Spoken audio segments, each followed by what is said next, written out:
of LeftPo on Twitter. It is a great pleasure to be here. Giant Geo on Twitter, the great Giant Geo, here with a new angle for today. Tell us what you think of Geo's new angle. Press 1 if you like it in the chat, 2 if you despise it, and you want me to go back to the angle to conceal my fucking humongous fat face. Oh, come on. Stop that. Stop that right now. Today, anyway. Today we have a very special show for you. What button did you say 1? Yeah, 1 or 2. Oh, there you go. 1. Oh, I have 1. So there you go. We have a very special show about anarchy, libertarianism, lolbertarianism, if you will. So Lev, maybe you could run down the topics for us. And we will be joined also by Liberty Lockdown and our other good friend, Hero Alchemy. So, yeah. I mean, he's recovering from Weebs posting their L's. So Weebs have been posting quite a few L's lately. So we'll get into that. And are libertarians Weebs? And if there's Weeb libertarians, we'll find out. We're going to get to the bottom of that. So we have with us Neocon Remover and El Pulpo. And you guys both host, from what I understand, you guys both host the Not a Podcast podcast. Can you guys first tell us a little bit about how you got linked up, as I learned is the proper vernacular to say today, after Pooh Shiesty and Spot'em got him linked up. But anyway, tell us a little bit about yourselves. Well, we were both at the same FBI honeypot, and we were the only ones who actually weren't federal agents and actually wanted to do it. So then we just kind of broke off from that group and started broadcasting our violent thoughts on the internet. And Neocon Remover, do you concur with El Pulpo? Is that how it happened? Yeah, I met him on Twitter when I saw him post a reply picture to some guy with his balls in the picture. Oh, dude posted his Mensa membership. A dude posted his Mensa membership, and El Pupo replied with a pic of his Dave and Buster's card. Dave and Buster's gift card with his balls in the photo. I thought it was really funny, so I followed him. And El Pulpo, you are ex-military, right? Yeah, I mean, but how do you know that? I don't ever talk about that. I was listening to the podcast. Okay, yeah, I guess. Yeah, I was in the Army. I'm, however, not. Well, no, I guess I am gay, but it's irrespective of being in the military. Well, what are you gonna do, right? But anyway, why do you guys like? I mean, I know that we had a conversation earlier on before we got on the air that you do have a problem with the lolbertarian image of libertarianism. But how would you phrase your own particular view of libertarianism, and why do you think people get so turned off by it? Oh my God. I think one of the biggest reasons is that there's a political party that has libertarian in the name. So a lot of the philosophy stuff gets lumped in with just that. I guess it's easier for Democrats and liberals can be separated because it's not the same word or whatever. But when you're a libertarian and there's a party called the Libertarian Party, a lot of the things they do, people are just well, that's what libertarians believe is, whatever Joe Jorgensen believes or something like that. And I don't believe that's the case in my opinion. And I think it's just, they do a lot of cringe stuff. It's super normie and fucking lame and really just terrible. So no, I tend to agree. It's very milquetoast. It's not really that edgy, or when it tries to be edgy, it just looks pretty cringe. Like that guy who was, I mean, this is the classic the shirtless guy. The dude that was stripping. See, I didn't even have to say it. You guys knew the dude exactly that was stripping? Yeah. Oh, and then here's the other problem. So I'm not going to go, you can go down the road on this forever, but specifically that guy, he's a communist. He's a libertarian, the word libertarian, obviously, if you know the roots, it just means it's against government, right? It's an anti-government thing. It doesn't necessarily imply the American libertarian tradition of Rothbard or something. So that dude also is a libertarian, but he's a socialist and he's a cringe fag or whatever.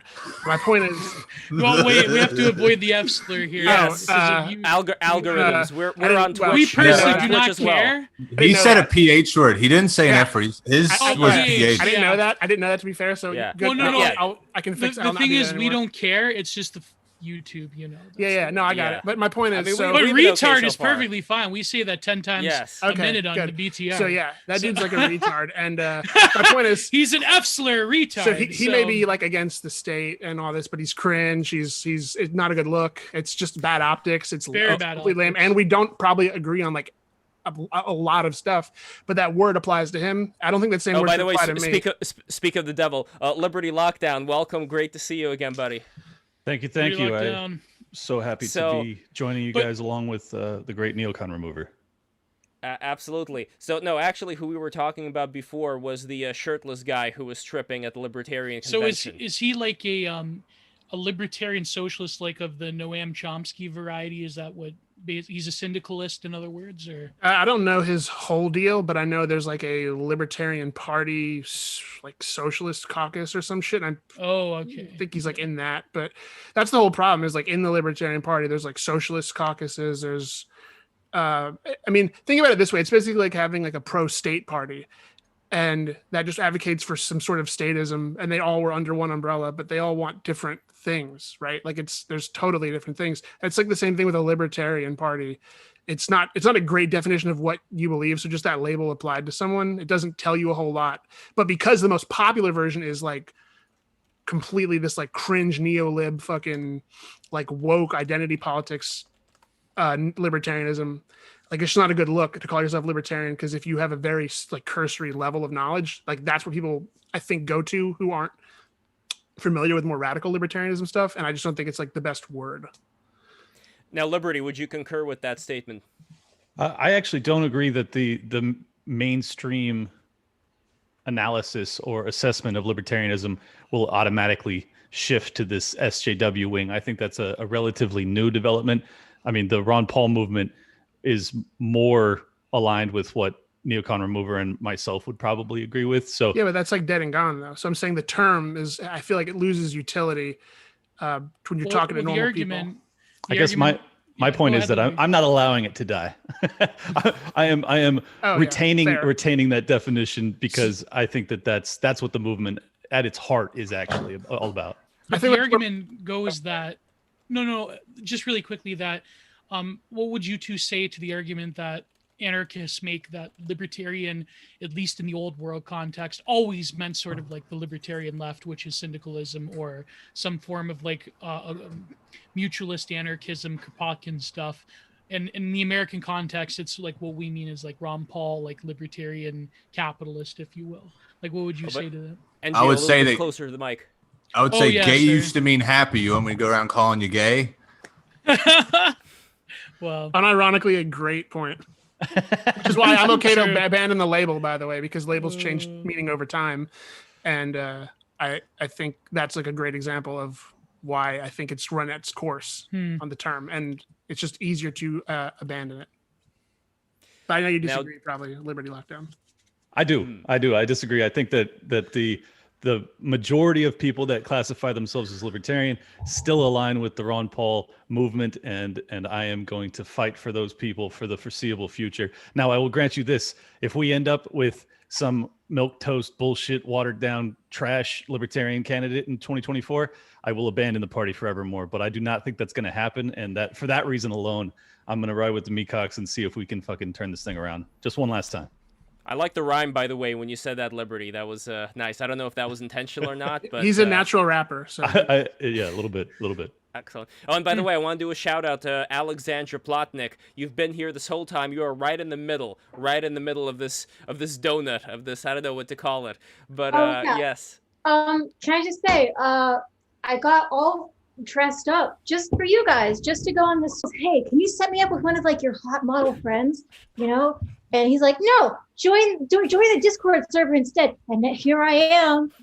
Well, that's the gateway to all grooming. That's what happens. Everybody subscribe for Alexandra's date. Yeah, there's not going to be any more dates. Alexandra, this is what it is now. Yeah, if you reach a certain Patreon level, you could never mind. Go on a date with Alex.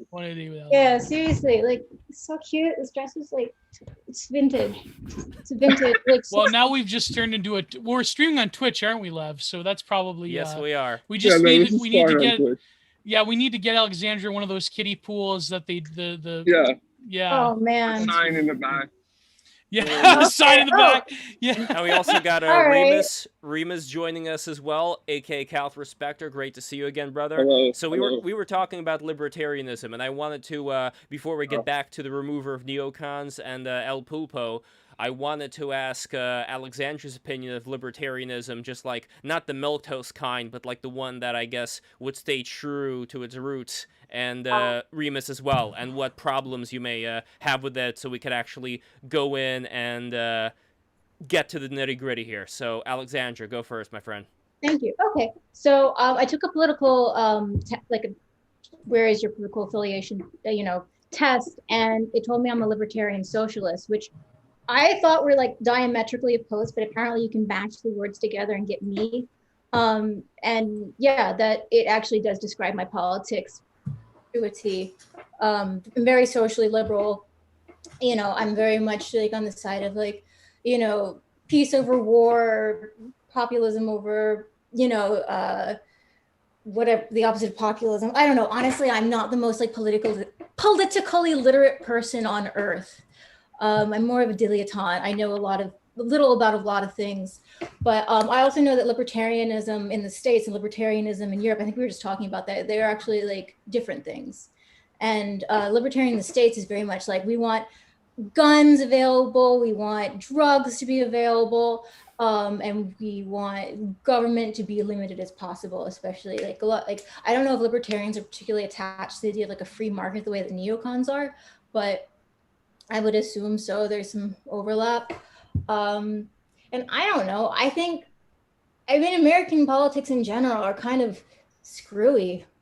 I think it's a very screwy thing to be an American and politically aware, because it just seems nuts. It seems like, very divided, and like we just all want such different things, and it's such a big country and it's so important on a global scale. So, and everything we do is kind of like reverberates outward. I couldn't agree more, but Remus, you have a problem with libertarianism, and so does Geo, and so does Hero. And as the representative of the people who have the problem with it, can you voice what your biggest concerns are? Remus, can we hear you? If we cannot hear you, if you're not here, I'm going to go to Geo to say the exact same things. So, Geo, you may have to take over. Oh, here we go. I'm sorry. Yeah, no, I received it. Sounds much more passionate coming from Remus, by the way. You're both very passionate. I mean, you're Italian, for God's sakes. Well, so, anyway, Remus. Wait, what am I being passionate about? I'm sorry. You are being passionate about your concerns about libertarianism. We have some great speakers today, neocon remover El Pulpo, and of course the Great Liberty Lockdown. So, and I think that they are as true to libertarianism as possible.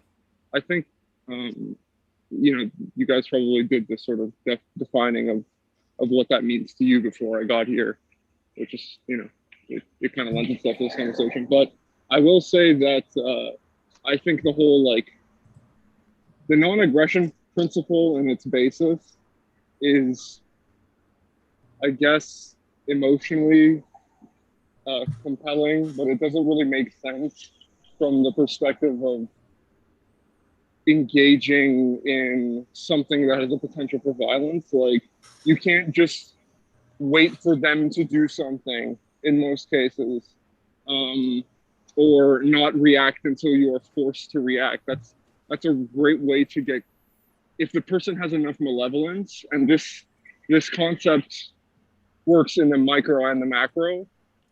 If the entity that you are dealing with has enough malevolence, there's no real way for you to win that engagement or be safe in that engagement if it knows that you won't aggress until aggressed upon. That means it can basically just do anything to you as first contact. There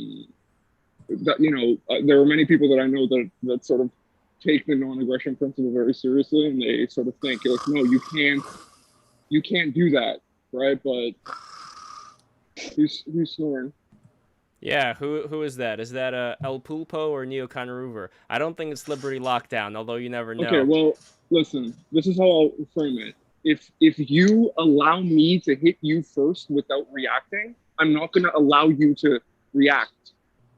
I'm going to not, there's not going to be a second step. It's one shot. There's no, why would you allow it? What's the point in that? It makes no sense. It's just, it's an idiotic way to view the world and your interactions with what are potentially mortal threats to you and the people that you have to protect as a state. Doesn't make any sense. Remus, if someone were to corner me, say on a street, and impede my walking, I would feel justified because I feel that they have aggressed upon me. Whether or not they've taken a swing, I can either ask them to get out of my way, or I can essentially remove them. We would have to define what aggression means to you. All of that is nebulous, right? So again, I didn't hear what your guys' initial, position was. So excuse me if I'm saying something that you covered. No, we didn't cover it. I just wanted to clarify, because I think that oftentimes people think that the non-aggression principle is something that I don't think most libertarians agree with. So I just wanted to clarify that I think that essentially, as an American, I have been aggressed upon for decades and my entire life, really. So it's not a pacifist stance as much as it is just purely a self-defense stance. But then you have to come to agreement on when you have been aggressed upon.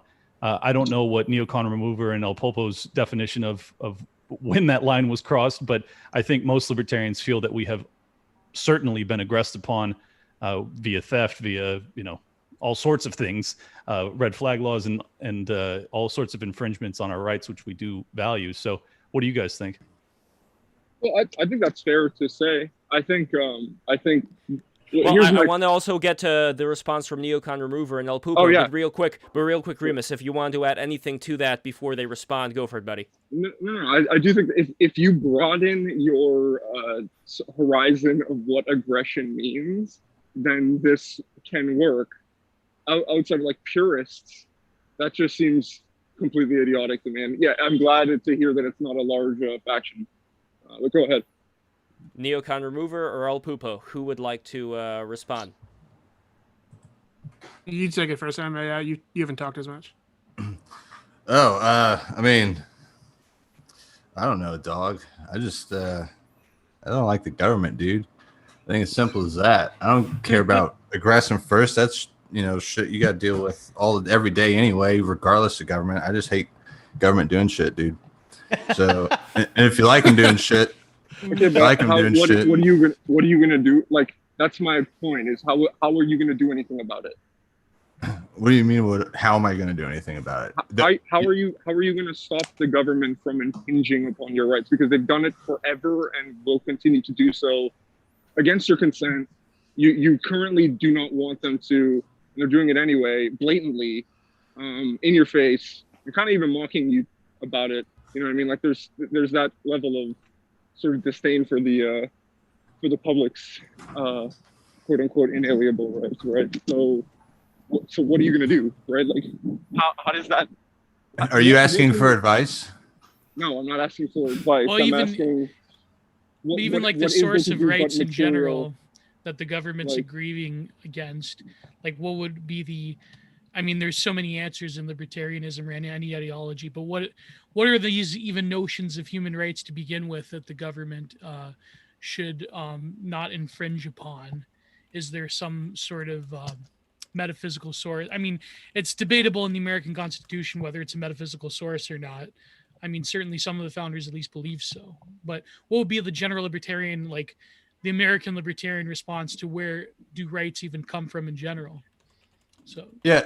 I think I don't care about arguing about that because it doesn't matter. Look, the point. It doesn't matter when they're gonna Waco you. They send in the Predator drones. No, you're not gonna debate about it. No, it doesn't matter. No more philosophic solutions. Yeah, okay, great. You sit down and do all the philosophic solutions, and then you get Waco'd anyway. Congratulations, you died the smartest fucking guy in the room. I don't care about that. I think it's silly to sit here and go, well, the government's going to be mean to you anyway. What are you going to do about it? Well, I could tell you what I am doing about it. I could tell you what I'm going to do. I'm going to tell you what I can do if they ban menthol. Ban some menthol cigarettes, and then I'll really tell you what I'm going to do about it. I could tell you what the people watching this could do about it. Cigarettes? Hold on, before we get to the menthol, I could tell you what the people watching this can do about it. You can subscribe to the Break the Rules show right now. Subscribe to our live stream, you motherfuckers. If you haven't subscribed yet, I've been watching the stats. Subscribe right now. Anyway. Every subscription contributes to dismantling of the American government somehow. We'll figure it out. I mean, I like that. Every government? Do you hate every government or just American? Well, I'm in Canada, so hopefully every subscription dismantles the Canadian government. I mean, that's pretty based. Okay. I didn't mean that. Whoever RCMP, whoever's watching me, but in Roblox, the Canadian government might shut podcasts down soon if this B10 bill goes by, but hopefully, I mean, live here in America, so yeah. I mean, look. I'm gonna disagree. I'm gonna disagree with El Pulpo in my very naive way of thinking that, hey, you know what? Maybe we can make alliances. Maybe we can reach out to some people who could at least give us, some kind of protection down the road.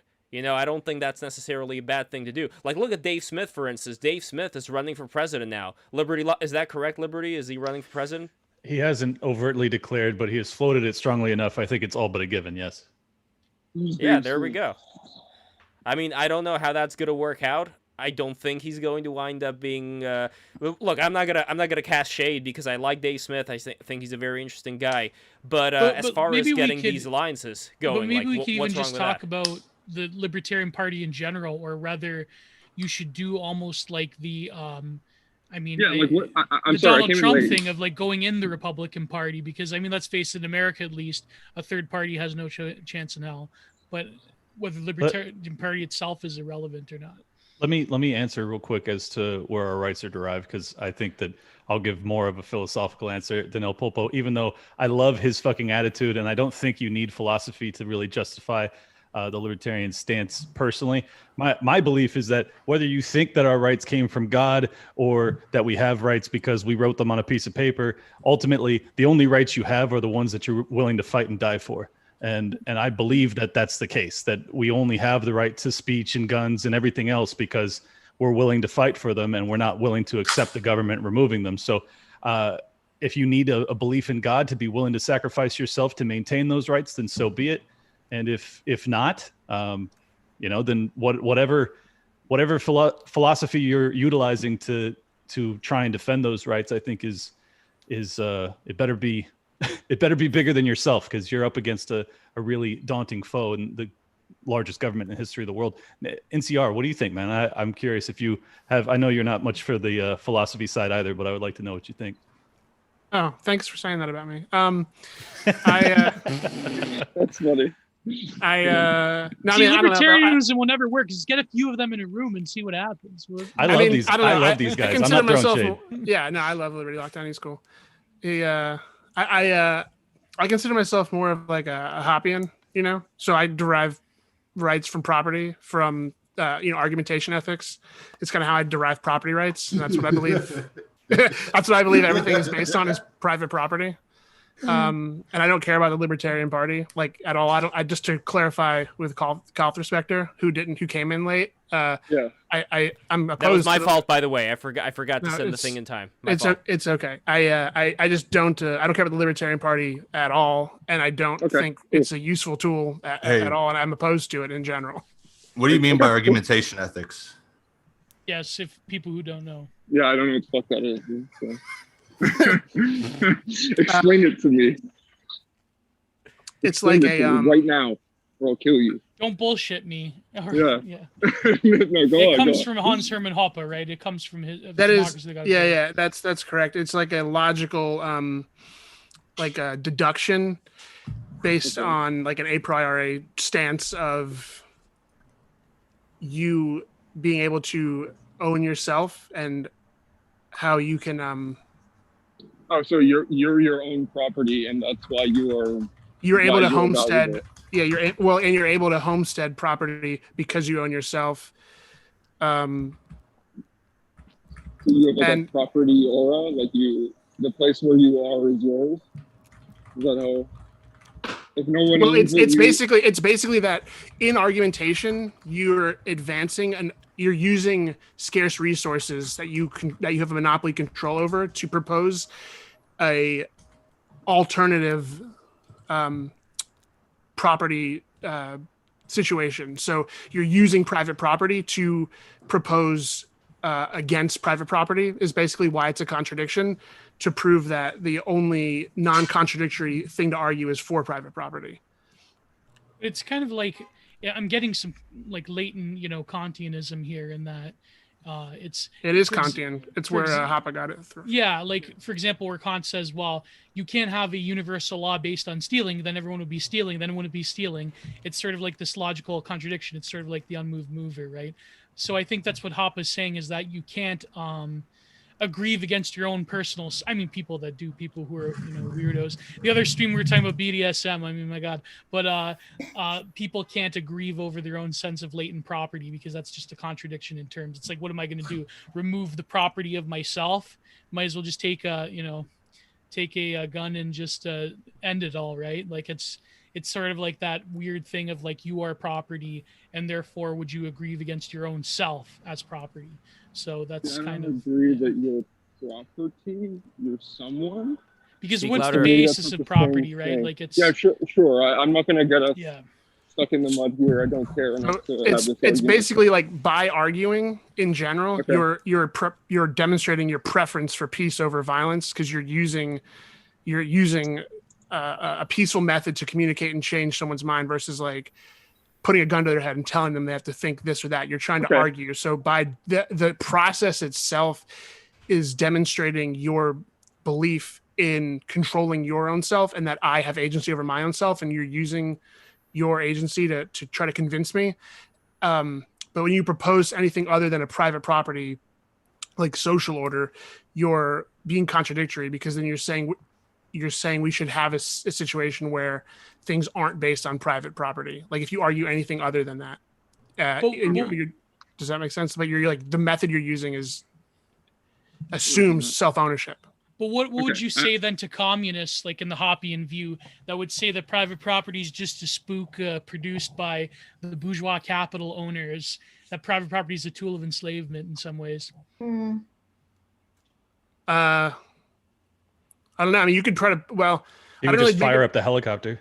I was like, I don't make it my business to argue with communists. I mean, I feel like accepting private property is like a basis, and we can accept. You can debate on how much, but I mean, if you're someone who just outright rejects private property, I mean, I don't know what I could tell you that would convince you, Well, and I could defend it for sure. If they don't accept private property, then like They're not you- civilized. I mean, that's how I would look at it. I feel like the best way to deal with people like that is to then act upon those things, like to them. You know what I mean? Like, okay, Yeah. I'm gonna take your I mean, shit. Right. I mean, yeah, by demonstrating that they don't believe, or by claiming they don't believe in private property, that's basically them saying that they are 100% in belief that they're going to aggress against yours. So I mean, communists. Well, they're to like, play your devil's stuff's mine advocate- anyway. Implicit threat. Your stuff's mine anyway. Yeah.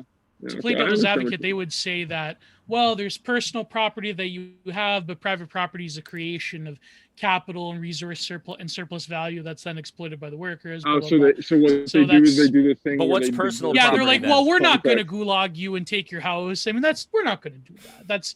But I mean, I'm being facetious, but I guess the communist argument would be that libertarians get property wrong. That I personally believe that property even precedes capital in human history, but that's my own reactionary take. I But mean, I don't know. they would say that property doesn't Own exist because space. property needs state authority to be guaranteed. In other words, And that what is because of that. territory? I don't agree though. A I don't think you concept need that the all state. animals understand. Oh, we have a comment from Kyle. Lev, ask them about sovereign citizens. Those people Well, can later relate. on we'll get to that, but just Yes. Okay. So Liberty Lockdown, you would say that the thesis that the government guarantees your right to private property, that's bullshit. Well, it's not bullshit. I mean, if it's implemented and enforced, then it's legitimate. But if it's not implemented and enforced, I still have a means for defense of my property. So again, all of my beliefs and what my rights are boil down to ultimately a veneer of state protection, and then ultimately my willingness to sacrifice and die to maintain what I own. So, you know, you can get into the weeds as to whether or not the state actually defends property. I think oftentimes it steals property. So I don't look at it as a very good arbiter or protection mechanism. But I also am not really interested in having to fend off from the communist hordes on a daily basis. So I think that you have to find some sort of balance there. Oftentimes I would prefer it to be a voluntary agreement amongst, you know, a community, a neighborhood or something that we kind of protect each other's shit. But yeah, private property is only as private as you're able to hold on to it if you have the right kind of protection. I would not want to live in a society where I would have to own a gun and sit out on my porch and you know, fire at marauders, because that's just not my vibe. Again, that's why I don't have like much beef with the state, because I do enjoy having nice things, and I liked like the opportunity to, like, you know, have somebody else intervene for me when my property is compromised in some way. But let's rewind the clock a bit. If we're talking about too. If we're talking about okay. If we're talking about people who want there to be this sense of bravery, the sense of going out and making sure that they're not going to get aggressed upon and the government's not going to get aggressed upon them, do you guys think it's too late? Do you guys think that it's already past the point of no return, that people aren't going to have the balls to stand up to this actual, possibility of mass? I'm not going to say going into the gulags here, but there was a recent incident, I didn't look too closely at it, with this veteran, I believe, was it in South Carolina? I don't know if I'm getting correctly, and there was this big BLM march right in front of his property, and the police didn't really do anything. Can you tell us the guy with the gun in his what happened was, you didn't see that? Vice City guy? He drove up in his car. There's a video of it. He drove up in his car. The people they're essentially protesting on his street, right? So he's trying to drive to his house, which is on the street that they are protesting on. He gets out of the car and tells them that it's his street, and he's angry, right? Like he's not happy about the fact that these people are on this road, and stopping him from getting home. He's yelling, this is my street, that's my house. He's pointing at his house, right? And all of a sudden, the cops just come over and just sort of like grab this guy's arms and just start detaining him. And he's like yelling at them that my house is right there, like I live here. And it's just, it doesn't matter. Like, and then right at, like, there's another video right after of them, of a woman who's part of the march, I guess. It like literally rewriting history in real time, like explaining what happened in a megaphone to everyone and the people. It's like, it's so strange to watch. This guy just what you're saying is a bunch of marauders basically came up to this guy's house, and we lived, and then the state was also there, and then he actually got harmed with the marauders. Yeah. What if he sat on his porch with a gun before the marauders came? He'd probably be arrested after he shot them. Oh, he definitely be arrested after he shot them. And it's another, that wasn't even it. Like, he drove up. He was trying to get to his house. He wasn't there yet. It's like he was coming back from work. That's what it looked like. This is why most libertarians are antagonistic towards the police, because we don't believe that they actually do what they're supposed to do, that they're supposed to defend property rights. I agree with you guys mostly. Like, I don't know. Like, I agree with a lot of the same things as you. There's certain things that I do not agree with that I've heard libertarians say. I wouldn't call myself any of these things because that's annoying and stupid, and I don't care. I will just talk to you about whatever the issue is. Well, what would be your solution to that situation? Because I don't really have one. As long as you have, there is no solution to that situation, brother. Sorry. Okay. Yeah, that's like it reminded me of stories of pogroms, except the white guy wasn't killed. It's just that like they didn't murder him and do anything like that. And it don't get me wrong, it didn't get violent at all. It just got heated. They got in each other's faces, but that's it, right? It didn't get violent at all. But then the cops came. So to me, the parallel is that the police are actively helping this kind of shit go down. Yep. Right. So that's the parallel for me. That's what it reminded me of the pogroms with, is like the state sanction, right? Like these people are just sort of being. Yeah, it's like a real anarcho tyranny situation. That's like the whole thing. It's the worst of both worlds. Like what we have now isn't what even people who are like super pro state want, or what anarchists want. It's this worst combination where we have the cops, but they're not doing the only thing you'd want them to do in a civilized society. They're doing the opposite. It's like the worst of all possibilities. And if you're someone who defends themselves, like you typically are, your head's on the chopping block. It's like the craziest situation. And it's so funny to see other races get put in the limelight and chopping block for different things, like different incident, like singular incidents will cause like huge, like cascading, all of this. Like it was just so weird to watch all of a sudden, like there's like a weird antagonism that's going down publicly between Black people in America and Asian people in America. You're just seeing like a shitload of videos of Asian people just getting beat up by Black people. Wasn't it always that way though? No, but isn't that because of white supremacy though? Isn't that some kind of exactly. The only thing holding Black Americans and Asian Americans together was the sale of Asian American shop owners to menthol cigarettes to Black Americans. Now that this is being removed, it's gonna be race wars in the streets. Alexander, what you don't agree with this assessment of the? It feels like it's being egged on. It's just fucked up. Like, why are you seeing so much of that in the news? What's up? Oh no, sorry, that was just like a really grim assessment of like race relations right there. Is that like the only really point of contact between Black Americans and Asian Americans is sales? Absolutely not. That's not gross. It's a delivery with levity. It's a joke. Okay.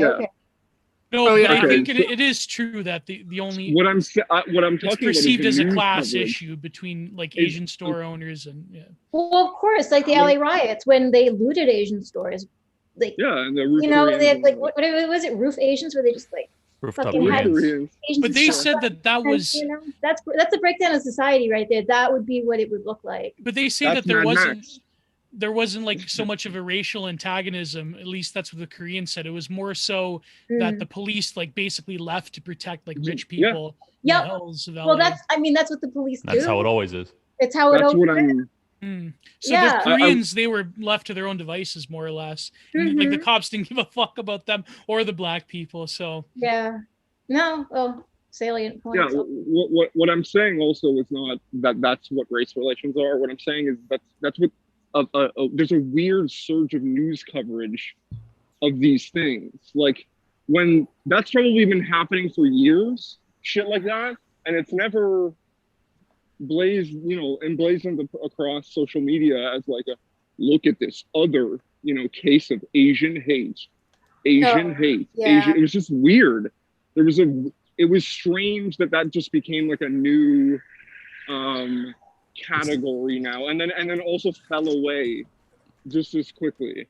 It's not weird when you consider the cultural zeitgeist that like all of the youth have been taught that there's this divide amongst the races, and there's this divide that's based on economics, and this is the natural progression of that ideology, that you have the news media who are now being infiltrated by these young people who were taught with Marxist ideology that this divide is very real, and that white supremacy is really the dominant factor, as well as all sorts of other sick untruths, in my opinion. And now it's become very pervasive in the news media, and you have the young kids that have been locked down unnecessarily for the past year out in the street, rioting and looting and doing all sorts of crazy shit. So I think that this is all a product of a sick culture, not really, I mean, I guess it led to the degradation of society, but I think it started with a cultural illness.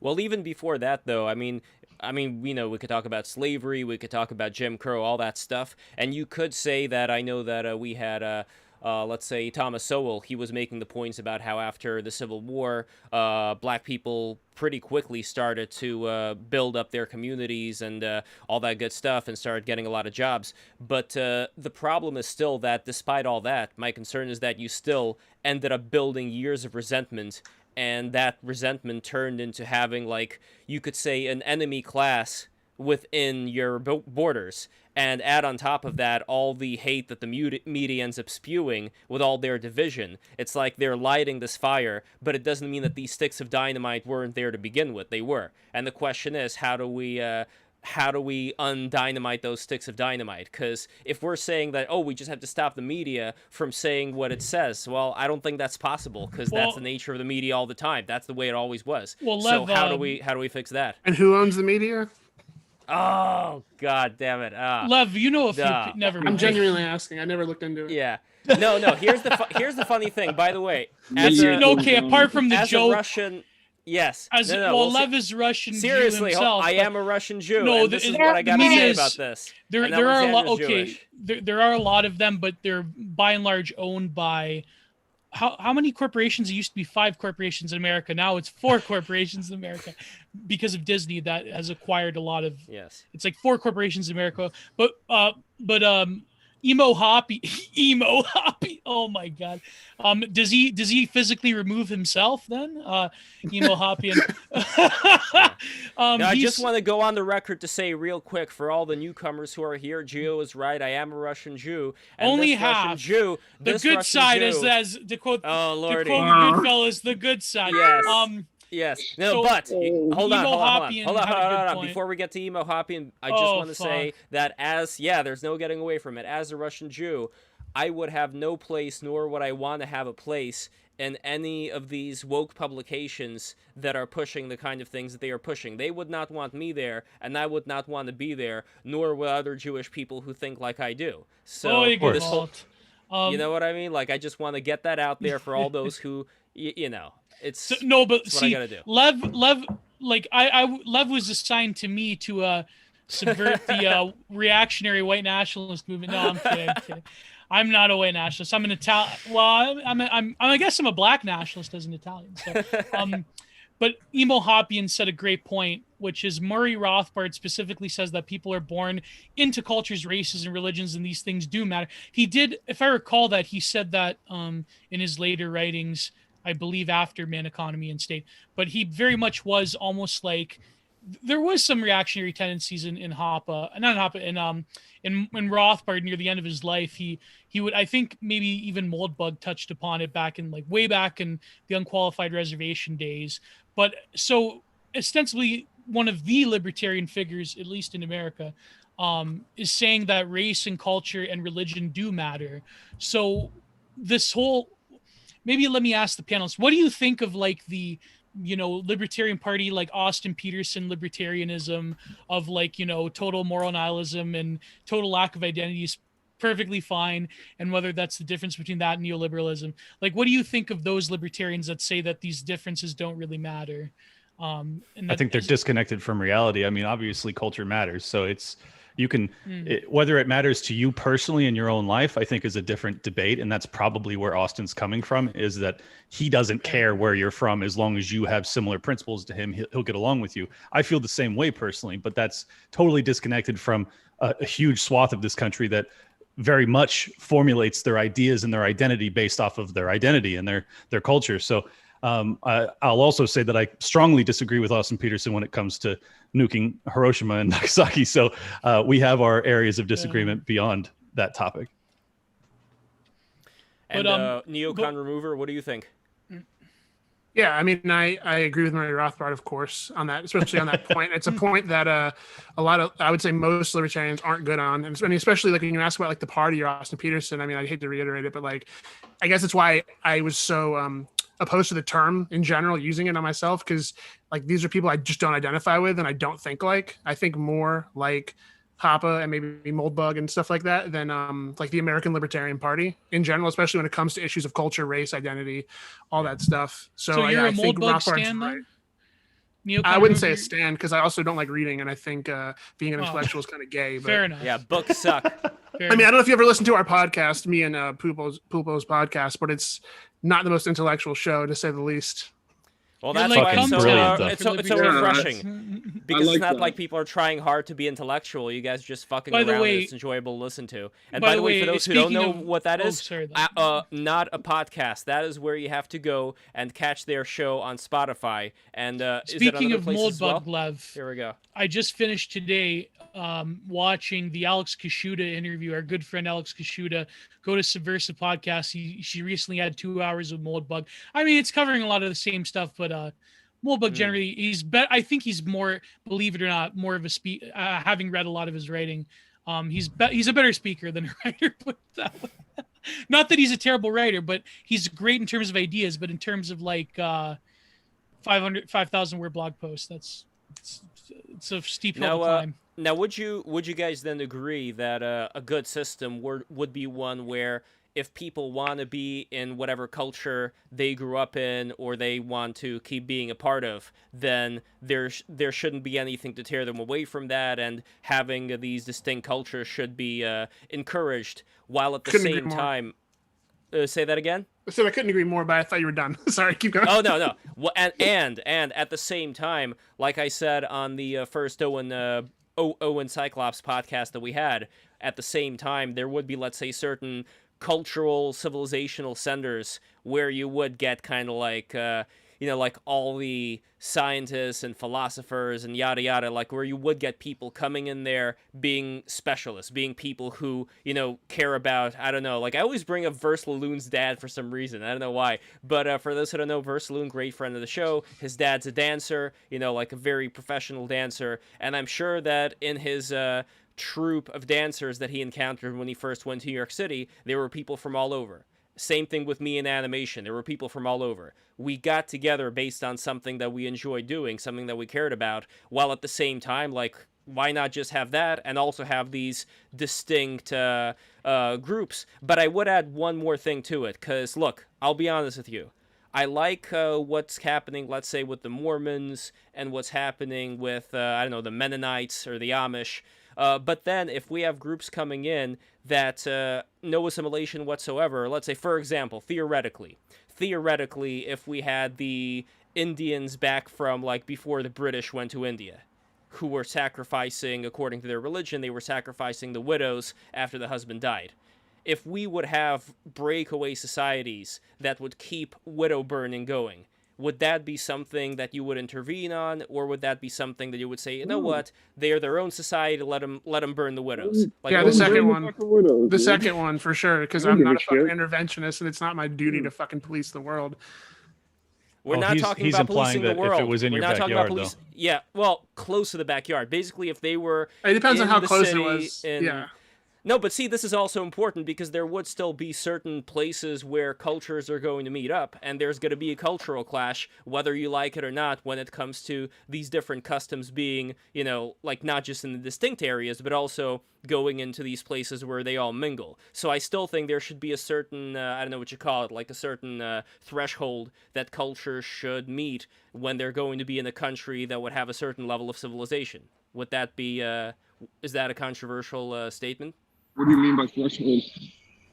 I don't know yet. That's the thing. Like, what would count as the threshold for which you could say, okay, like, we're not going to do A, B, and C? Like, there should be a certain level Like of things civilization, that are you have to- unacceptable. You have to hit all the checkpoints, or else Yeah, well, again, wife You're burning, Iron that's a Age. big one. I don't know. you're Iron Widow Age, burning. you're not allowed. Yes. Well, no, That's, Okay, no well, that's widow what they burning in call the it, U.S. Sati. The root issue to me is that we have too big of a federal government, so that we can't have these separate cultures that are unabated, or like that aren't fucked with. Basically, like if you didn't have, like, say you have the Mormons and the Amish, and everybody's living separately doing their own cultural thing, but then they also are not being taxed to death and overregulated to death by the government, it would be a much more holistic, beneficial experience. And I think that you would find that these groups start to, like, create trade outlets with each other and things like that. And it would be a much more peaceful planet, in my opinion. As to whether or not I would allow for a culture that I find reprehensible, one that's executing widows and things like that, I guess I would, just because I wouldn't want to intervene into some other culture's issues. But but what if they intervene into yours through the process of not exactly assimilating, but introduce? Okay, well, how would you define where exactly the aggression starts? And you know what I mean? Like, where would that border be? Well, I think that if they were to aggress upon anyone that I knew or cared about, then I would respond accordingly. Okay, what if you had, for example, let's say you had a religion. I'm not going to say what the name of the religion is. Just let's say you have a religion. ISIS, got it. Okay, good. Yeah, so let's say you have ISIS, and ISIS comes to New York City, and slowly ISIS, they start having more kids, and they start teaching their kids in the way of ISIS. They exclude them from any other activities, and then slowly but surely, when, let's say, non-ISIS people have less kids, 50 years from now, there's going to be like ISIS everywhere, and they're going to elect their own politicians, and they're slowly going to start changing the laws here and there, this and that, not really something that's that visible, more of like a boiling the frog type of thing. And then, hey, eventually you wind up in a world where fiqh or Sharia law is the law of the land, and lo and behold, there's not going to be enough people to say otherwise. What would you do in that situation? I think we already have that with Antifa in America. It's a very culturally toxic and cancerous ideology that I want nothing to do with, and I'm trying to get myself as far away from it as possible, because at this point I do not have legal rights to remove these people from my current society where I live now. So I'm going to be forced to remove myself essentially to avoid this type of sick ideology. And obviously I'm not saying it's the same thing. I'm just saying it is a ideology which leads to aggression and violence based off of appearances and financial situations and things like that. So for me, the answer is to break off into smaller and smaller societies where you can actually or communities where you can be with people that value the same things you do. And I'm looking to do that right now. Is I'm going to travel the country and figure out if there's anywhere in America that still shares my belief system. And if there's not, I'm going to look globally. It's really dire. And we have something. Go on. We have something worse than ISIS right now, actually. It's satanic pedophiles who have much higher body counts. So we've always had those. Even in the ISIS scenario you've posed, that's a better scenario than what we live in currently. I'd take ISIS over a lot of the things we're stuck with right now. They seem pretty base to me. Whoa. Astaghfirullah. Oh man, Hero Alchemy out the gate. How are you, my friend? What up, guys? How are you doing? It's been a long while. It's good to see you all. Oh, I know. Hello, Hero. We have to get our good friend Astral on as well. Yeah. Got my two brothers here. I got Gio and I got Remus. I'm feeling pretty good. Just came back from a hike today. I'm feeling real good today. I'm not your brother. What's going on? I love you, Lev. I love you very much. You're just not as close with me as these two are. Oh, okay, that's fine. Everybody subscribe. Plenty of room for growth, my friend. Plenty of room for growth. I remember this guy, former libertarian turned ISIS supporter. ISIS is unironically based. There's this great book by this art critic about how ISIS is kind of like Italian futurism, but that's another time. Except for when they're my biggest issue is the well, they did kill the cheese pizza people in Afghanistan, but yet the American government was forced to look the other way and to guard the poppy fields, even though the ISIS was burning the poppy fields. So ISIS, in a way, has done more to defeat global the drug corporations and certainly the American government. I mean, wow. That goes without saying. Yeah. Wait. I want you to send me some information, not right now, but later, about the Americans guarding the poppy fields. Go to Global Research. No, I know Global Research is kind of like a left conspiracy theory site, but no, there are good books out there. I mean, Peter Dale Scott has done excellent work in this area. Other authors who have covered how the American government was basically subsidizing the drug companies by guarding the poppy fields in Afghanistan. So Peter Dale Scott, I believe it's called Poppies of War or something, but I will send you the book. Of course, there's been other researchers. There's one Canadian, Robert Young Pelton, the journalist, who covered that as well. That the Navy SEALs in particular, they were basically assigned to guard poppy fields, more or less. It's really Did he have interviews with the SEALs where they but he was were one of the whistleblowers? Yeah, he's one of these journalists, like the real journalists back, like they're a dying breed, that actually go and interview people. Like he's interviewed the FARC in Colombia. He's interviewed ISIS members and things of that nature. So interesting. Very interesting. What's his pronouns? Robert Young Pelton. Because he's Well, us Canadians, I think his program's pronouns are he, him. I don't fucking know.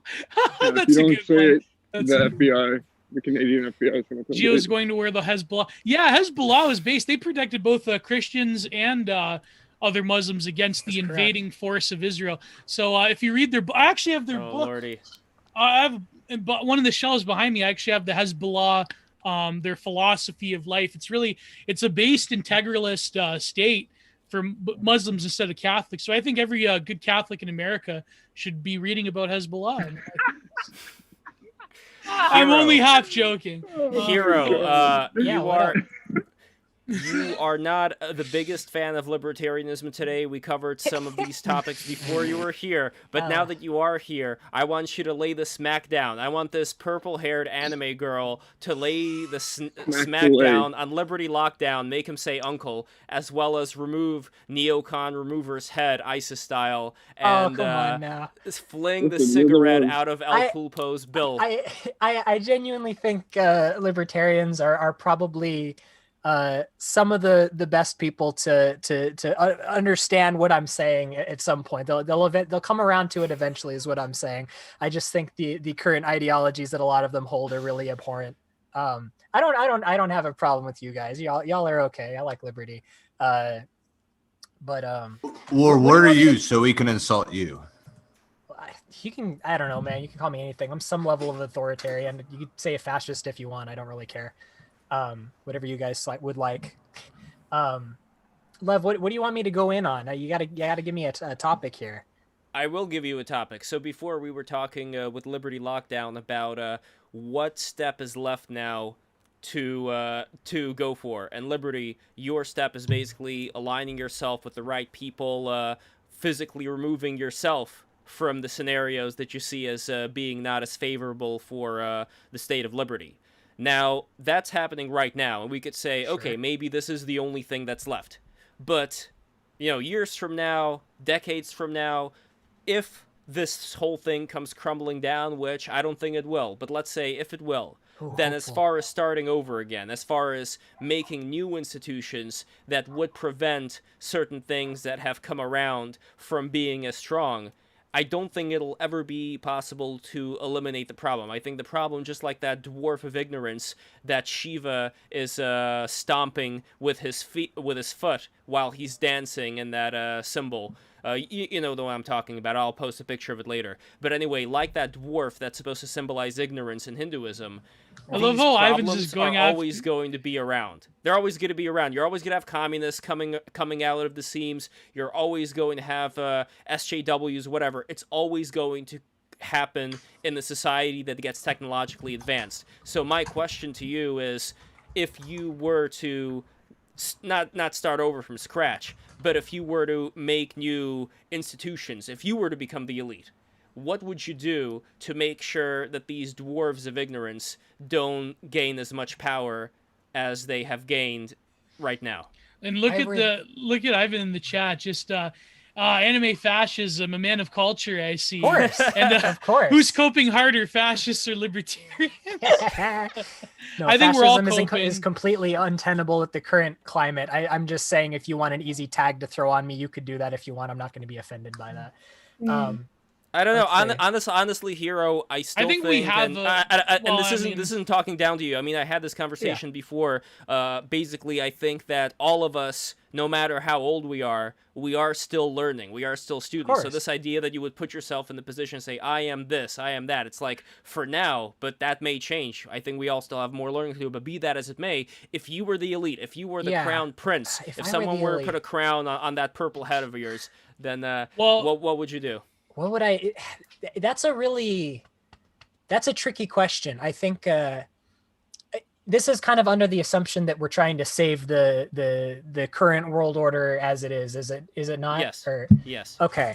If you were one of the founding fathers, let's say, the new founding fathers. This is a bit of a tricky question because I really think there's not a whole lot of saving it. I think we've seen recently that things are just far more broken and far more the mask is kind of slipped off of this. The curtain has been pulled back. We are seeing the underlying mechanisms that prove that what we've been told has been a gigantic lie, and that we're better off fending for ourselves. And honestly, what Liberty was saying about, finding like-minded people to settle down and kind of create your own communities with, that is a beautiful idea. Please go forward and do that. I'm going to ask you to reconsider your position of liberty being more one of the higher values of this, because I think that's horribly wrong. But I like your idea. That's a really good idea. Why is liberty? Please explain.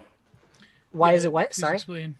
Liberty, because it's liberty is not something that holds any. How do I put this? That is not a higher value to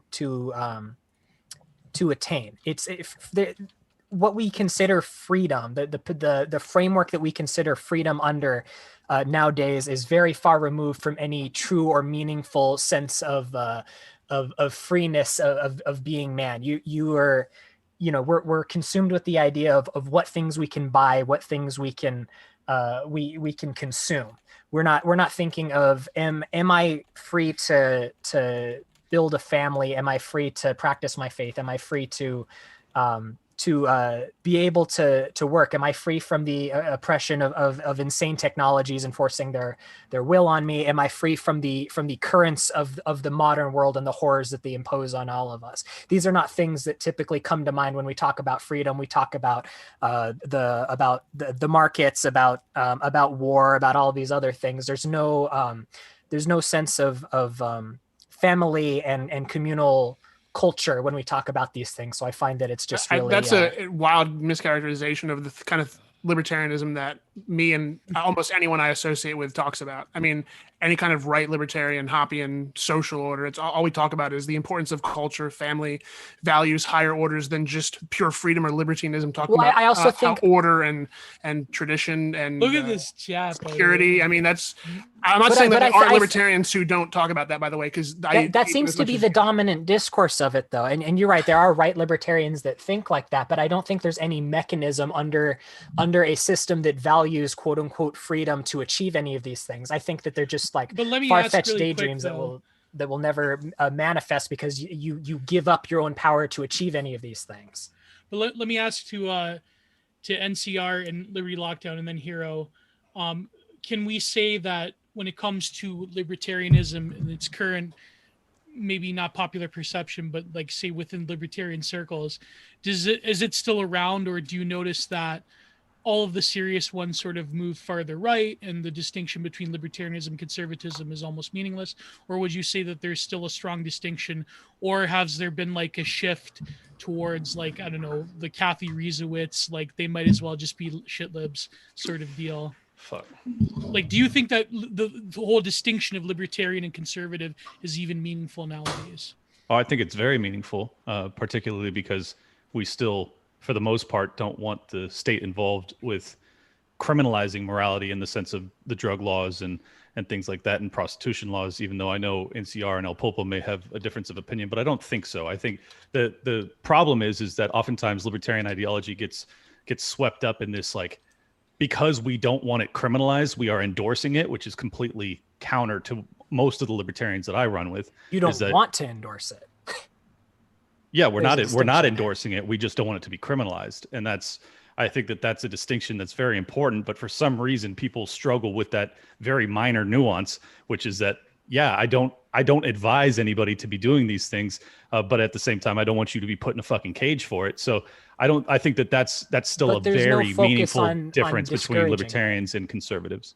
There is focus on discouraging it. As Neocon Remover just said, we have a very high value for family and moral lifestyles. That doesn't manifest itself in a lot of the discussions that are had, at least in public. A lot of the discussions had by libertarians in public are fucking retarded. Yeah. Well, yeah, but that's important. Right. Well, that's why my entire brand, you don't know, so it's okay, but I spend my majority of my time attacking other libertarians because I think they have insanely large blind spots and are really ignorant on those areas and think they can just change the tax rate and somehow that's going to make a peaceful society or something like that. They don't care about homogeneity like that. So that's wonderful. I really appreciate that you do that. It's all good. I hate hearing that to me, like I have to respond to a position I don't hold, is all I'm saying. Yeah, for sure.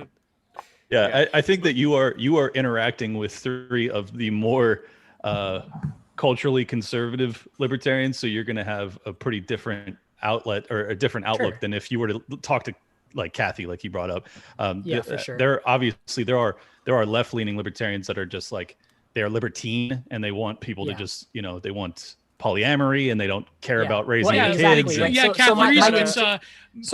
libertarianism turned me poly, it turned me atheist, it turned me into a just like polycule. DMT.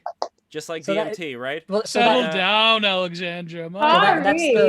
That is the sort of like I believe not to, I'm not a libertarian, but I was for many years. Even Hoppe said that, not Hoppe, Maury Rothbard said that libertarianism is not libertinism, but maybe, I don't know, people at the Federalists, they lost that sort of train of thought along the way. Right. So if you guys are, I appreciate you being at least, culturally right in a lot of these things. And I don't look down on you guys for taking the positions that you do, but so my contention here is just with you is the fact that, I think there's not an inherent mechanism in your ideology to enact the things that you're wishing to achieve. That's my biggest contention with you guys is going to be that in that case. Well, that's why we believe that it has to come down to the lowest level, that you have to produce the society that you want to be a part of or go right. to. I just think that's ineffective, but right. It's not like Would an example be like Liberty Lockdown is on a desert island and everybody on there are like those Wojaks, the ones without the brain, NPCs? or the brain is like spinning. Yeah, or NPCs. I was thinking of like the Wojaks, the one with the brain is like the hamster on the wheel. But anyway, if Liberty Lockdown is on an island small with brain them, Wojaks. yes, exactly. And Liberty Long says, you know what, like, we got to work together, we got to figure out a way to start building stuff, and everybody's just fucking around not doing anything. I think, I don't want to speak for Hero, but I think that's Hero's concern, that we have a lot of great individuals out there who know what to do, who are smart, and who, if they were kind of left alone from the tyranny of a lot of these idiots, we would be able to have a pretty good society. But unfortunately, right, but that's not the case. lowest common denominator. Yeah, but Hero, my concern is that I think that, and again, I don't want to speak for you, but I don't think I'm far off from saying you wouldn't mind there being a dictator. That's what it sounds like to me. Dictator maybe isn't the word I'd use, but sure. Yeah, like I'd be okay like a with temporary dictator, somebody that's to come a modern in there and secular just distinction fix things between let's say a Caesar, maybe. A king, yeah, a Caesar, yes. Yeah, I'm down with that. See, my concern is that so far what we've seen in history is that when we did have a Caesar-like figure come in, number one, they didn't last long. Number two, power instantly started to corrupt. Number three, if we're talking about, let's say, somebody like Mussolini, Hitler ended up cucking Mussolini towards the end. Mussolini became a puppet of his. So a lot of these things, they don't end up working out the way that we may think in our minds, like, oh, if only we had this great person to come in. I'm leaving Break the Rules because you said this is in a way defending the guy, because I'm saying he became a puppet. And by the way, he got killed by communists, actually. Not the people didn't revolt against him. It was these communists. No, but see, he was killed by explicit communists, but there's people, the mythology in the liberal, like, American government reports is that they were partisans and they were fighting for democratic freedom, but they weren't. They were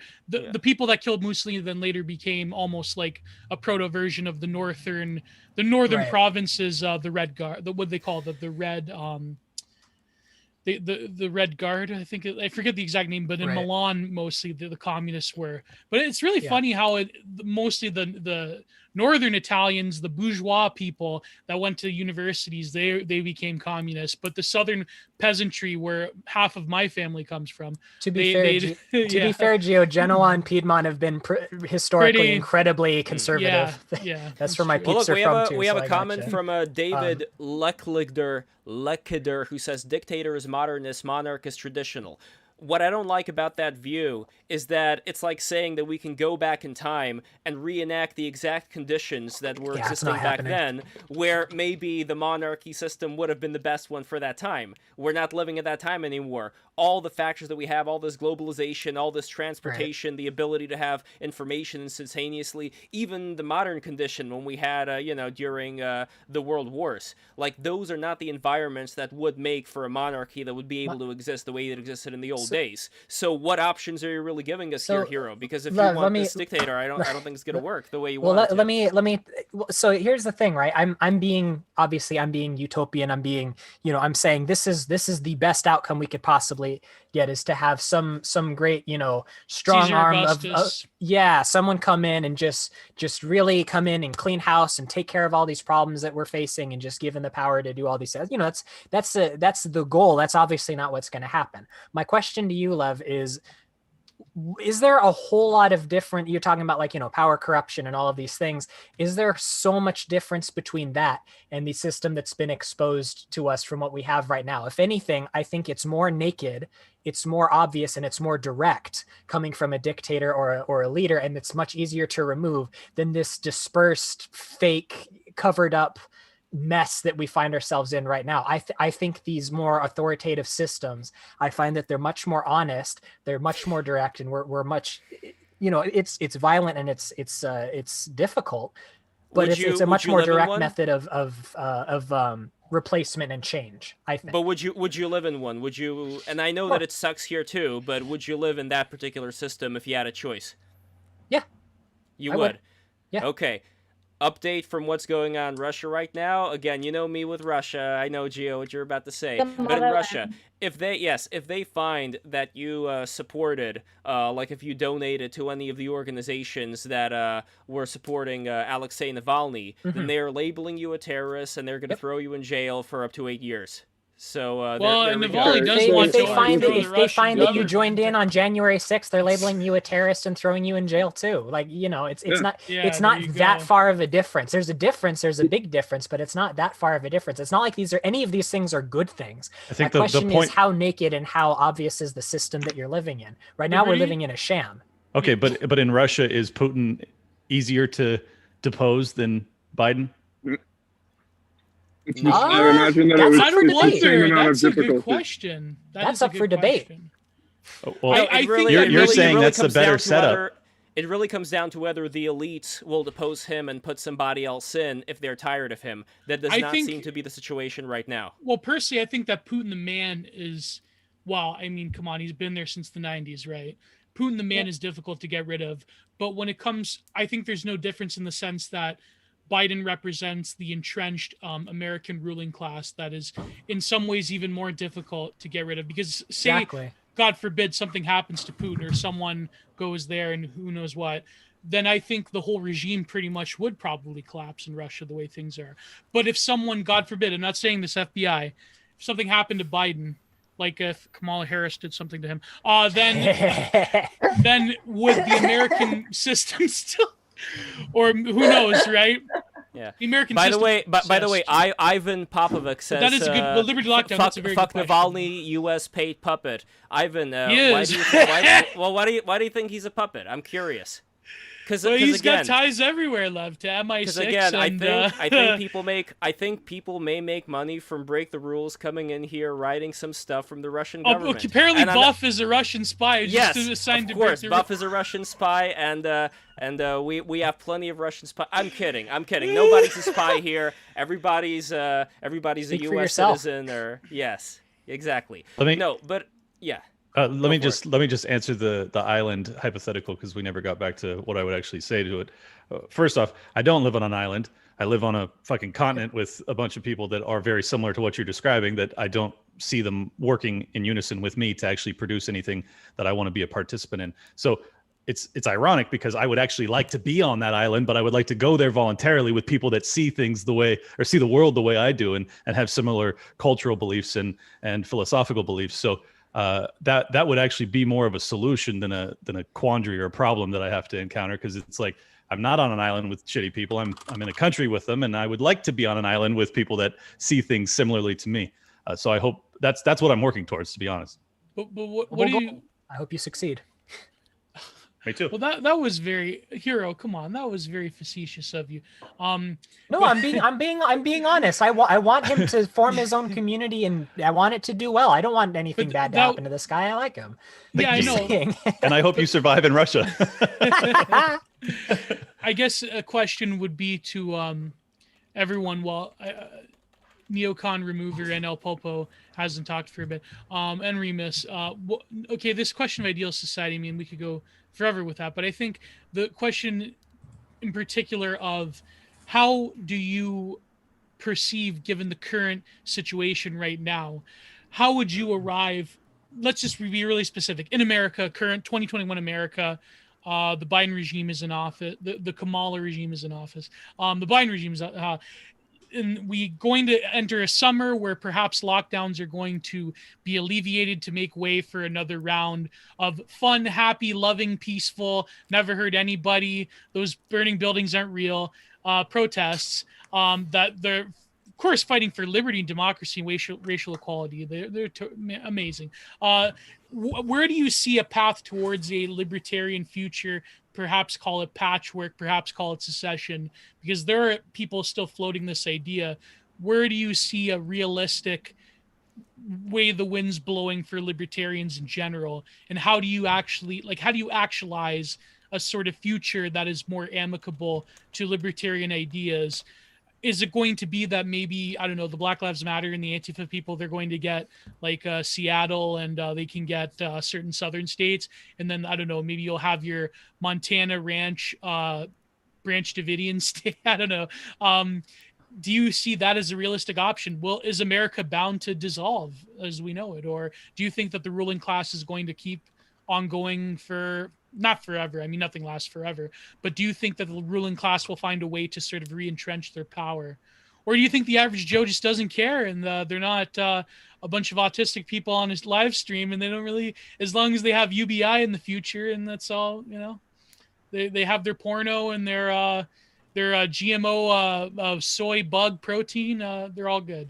So yeah, that's basically how it'll be. I mean, I think most people kind of just go with the status quo.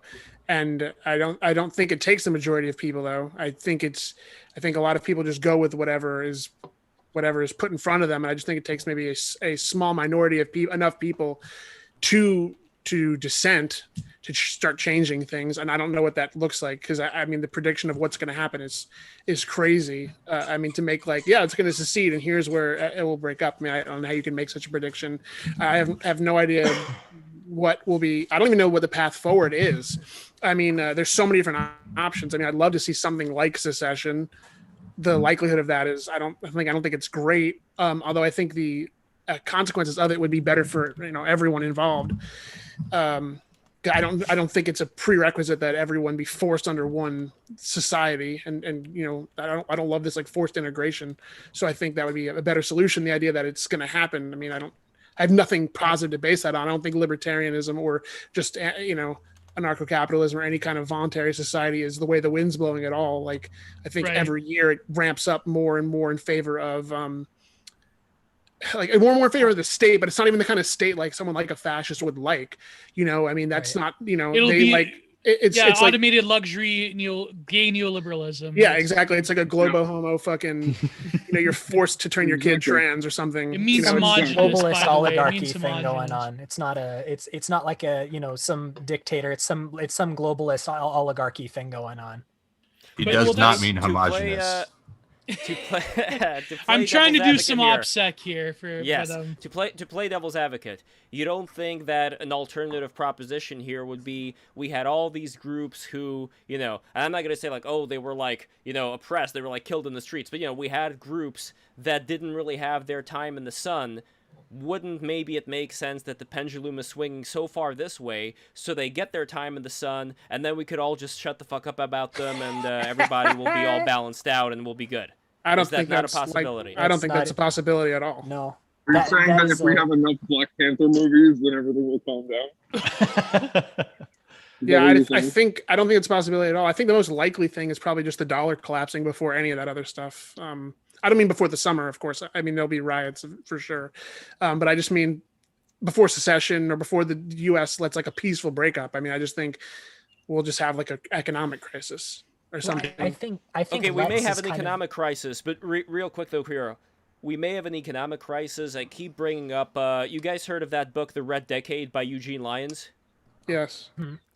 So if there is an example of a society where not just some midwits, but people who were, you know, at the top of their game, top of the intelligentsia, including people inside of FDR's own government, if they were active Stalinists, and the Soviet Union was a fucking superpower at that time, as far as when America would have been on the brink of a certain kind of destruction, would you give certain credence to the idea that people back then would have also thought, like, oh my god, we're like infiltrated by all these fucking Stalinists? Doesn't that seem to be a pretty big deal versus today?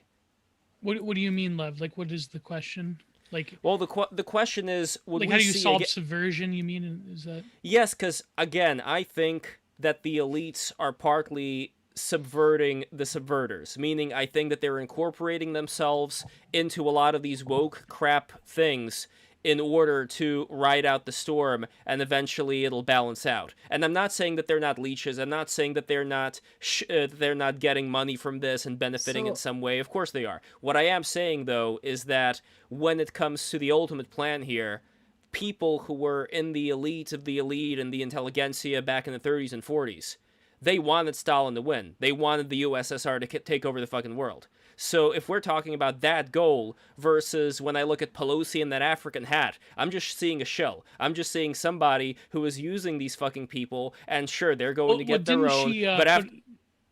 No, go ahead, Lev. I just don't think that these are going to be the people that are going to create this kind of revolution that you guys think. I think they're just using these useful idiots, and eventually it's going to peter out.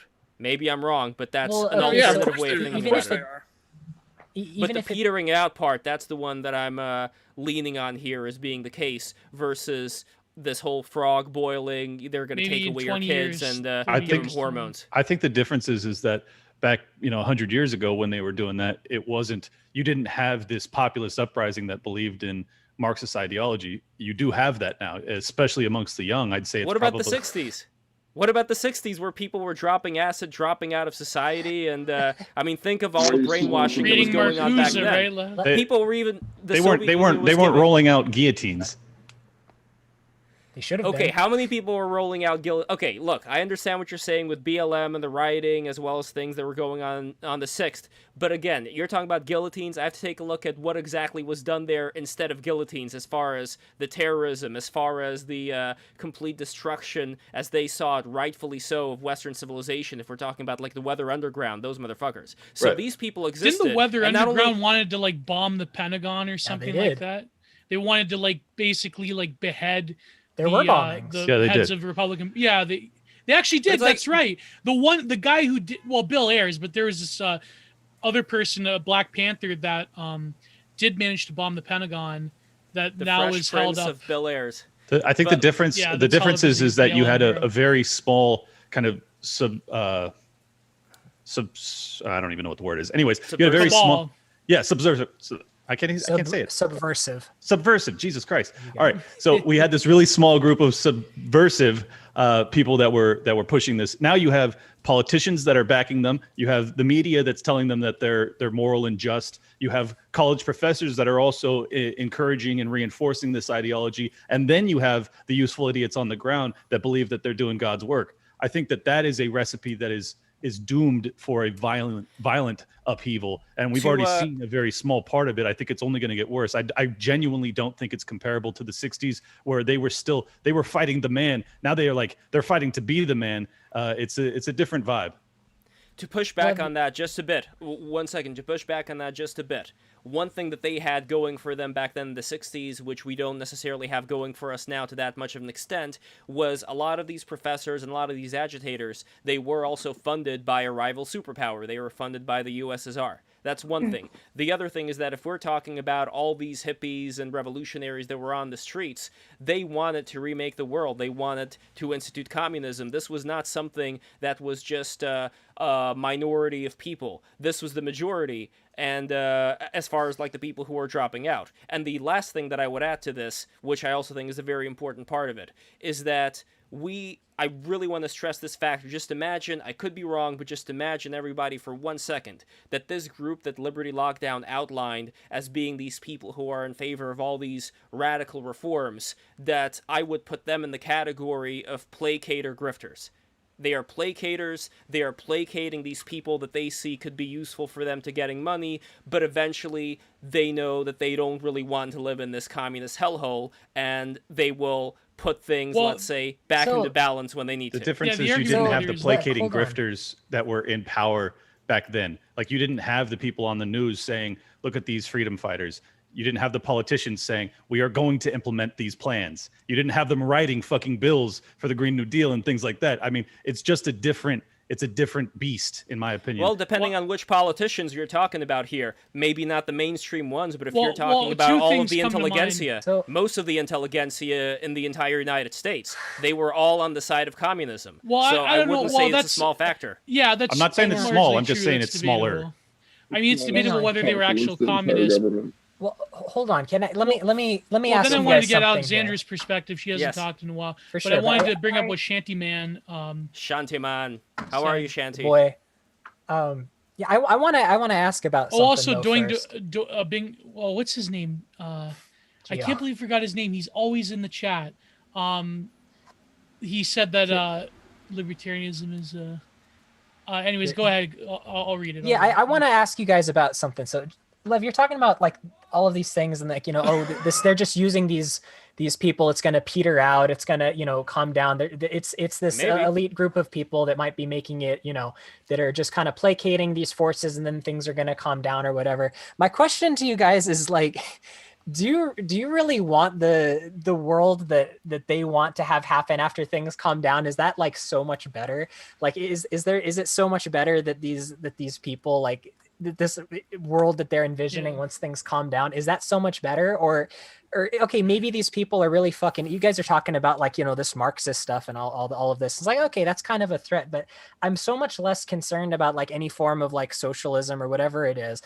I really hate like a lot of the stuff that's going on right now. This is a force of change. This is a force of stuff. And I disagree with the change that they're trying to go dong, for. I'm very sorry. Ding dong. But is this world that they're trying to get back to? Is this world that the Republicans, conservatives, these elite people that you're saying are running things behind the show, that they're just trying to placate these revolutionaries? Is the world that any of these people are trying to get back to, is that really all that desirable? Is that something that you really want to go back to? Because I really don't want to see. I want to see that kind of crumble down and burn down. I want to see that gone. It's horrible. But I want to see something else come out. But who has real power? I agree with that. Is it that these people, like these activists on the streets, that they're just puppets of the elites, or are the elites placating them, as Lev is saying? That is always the question. They hold power in the sense that they can enact things through their hands. They don't hold institutional power. Mm-hmm.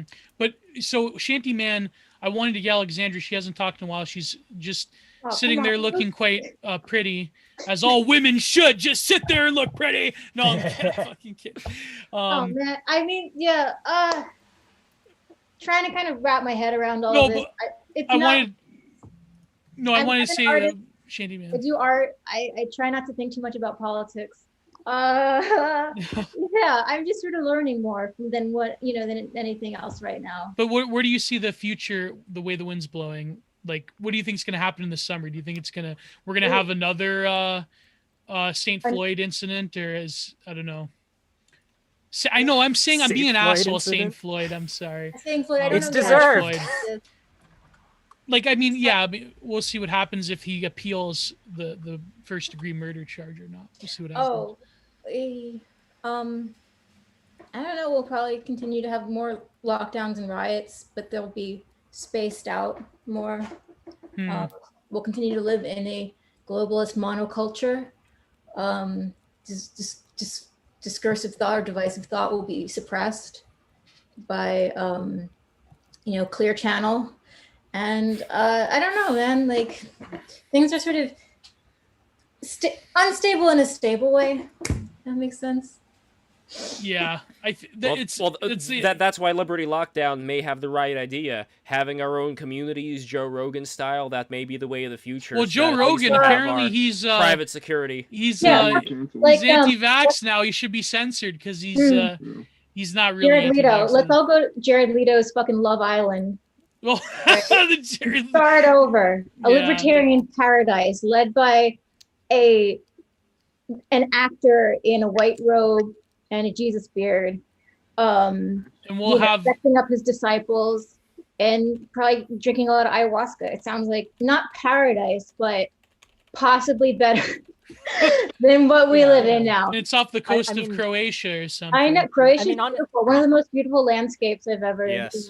Yeah. I mean, honestly, Hopefully that's one the day right we can idea get Nick there. Salo on. That's the right idea there, though. That's exactly what you should be aiming for. You should be forming your own communities. You should be looking for people. To have a help. cult of nubile young women to exploit, Hero? Is that Yeah, what the you want? BTR cult. This is where it starts. Wait, Listen, what was that You face don't called? have Hold enough on. nubile young women.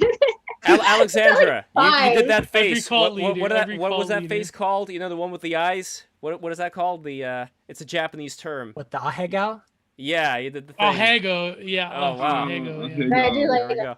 Don't wait. Like Satan. Oh my God. Gross. Let's not do that. Okay, so Shanty Man had had a good point. Okay, so Ding Dong says, well, I mean, Ding Dong is being quite inflammatory. Libertarianism is entirely divorced from reality. It assumes ideal a priori assumptions on human nature, ignores race and culture. Yeah, but then there's libertarians who don't. But Yeah, I saw that comment. It also said something like they believe we're living in a democracy. I mean, I don't know what libertarians you've read, but that's not at all how libertarians view democracy or the current system at all. I can't even engage with It's stuff. not like how that. you guys think that it's going. That is Well, how I the mean, most even if majority of democracy- people do. I don't think that's the majority of libertarians view democracy, and I hate the majority of libertarians, by the way. But I don't. Yeah, I don't think that's they're a fair characterization. Geo says nubile libertarians too. don't have the best easily. reputation. This best social reputation because I mean, I don't know. A lot of them don't shower. Oh my God. It's true. Oh, please. It's fucking true, and you No, know. a lot it. of, but a lot of ANCOMs don't shower. No, Come it's on, just that's- because you hang lot out of with cruise libertarian punks Communists socialists. also don't shower. Bro, A lot yeah, of cruise people- punks. It's because you hang out with libertarian socialists. That's Yeah, that's I mean, 100% No why way. you have that Libertarian perspective. socialists are all like really metrosexual. Yeah, Yeah, they- that's- no. Yeah, that's They true. like Yeah, that's wear true. little props in their hair. But You know, Shanty- they kind of upspeak. Yeah, I smell libertarians fucking are amazing. And you hear my voice? Do I upspeak? No, I don't. Hero, to your point, yes, I am totally comfortable with this society collapsing. However, I am interested in having a kind of awakening amongst the people here so that I have enough people that see the world the way I do and are have liberty leanings that they Right. want to rebuild a society or community that I can actually survive and thrive in. So I am unfortunately I am not a collapsitarian at present because I am very concerned about the makeup, particularly of the youth in this country, that I think a collapse today would result in something far, far darker. So that's my concern. I think you shouldn't be as concerned about that. You should be concerned, and I'm glad you're concerned because that is empathetic. That's a good thing to be. But I think you're, I think you're maybe downplaying the resilience of you. I feel that they're very lost, and I think a lot of them could handle this. I want that for you. I want you to go and build your own society, build your own community here, and I hope you're successful on it. I just don't think that putting freedom as the highest value for a lot of these things, I think that's how you end up with a but I think you should reassess. Yes, but on the other side, Hero, if you and other people who are... I was just gonna say, like, order is the highest value, Sorry, and I I'm think sorry. that the fucking Yes. order comes most out of fucking free association and voluntarism. That's why you get the best order and you get the most association. I think the state and having a state always operates off of subversion, and it fucking punishes people who have low time preference and rewards people. You who need a fucking- mechanism of hierarchy, though, and that inevitably becomes the state. There needs to be a way to mediate disputes. But Yeah. wait, let me. Yeah, but let you me- can have But private it's dispute important. mediation. But it's important to make sure, at least for me, it's important to make sure that it's not going to be a vertical hierarchy. Because again, we're not living in the Middle Ages. We're living in today's world. And in today's world, the vertical hierarchies, like Hero, you may think for now, I mean, you're open to thinking this, but you may think that if we only got a Caesar to come in here, set things right, that Caesar ain't going to leave. That's not happening, man. I'm sorry. I wish it would. But It's here's not the thing, happening. you wish it would. You wish it would, and maybe it may. I wish and if Bronze it may, Age pervert took over the government. Yeah, I mean, we And if have, it- what happened? we have a Caesar situation now. The Caesar's just fucking Biden.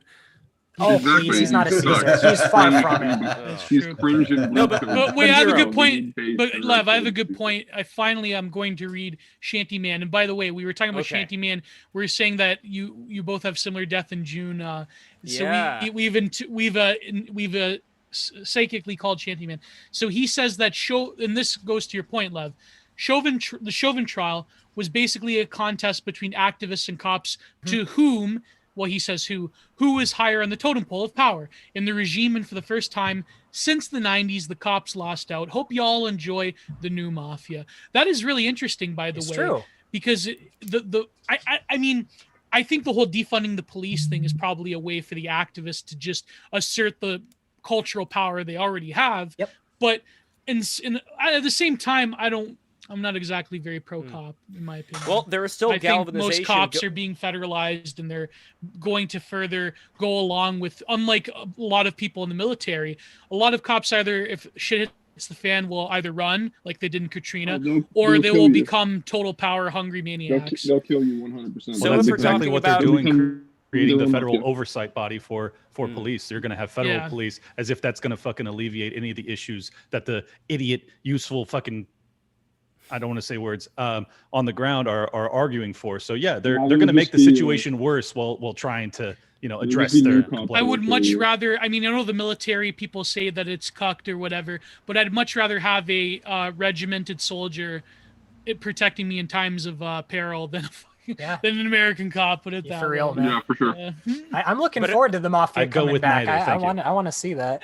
I don't mind the mafia either. Gio, I was talking about Frank Sinatra, how much he was supporting the Jewish people in Israel and all that behind the scenes, and the mafia played. Listen, I'll tell you, really...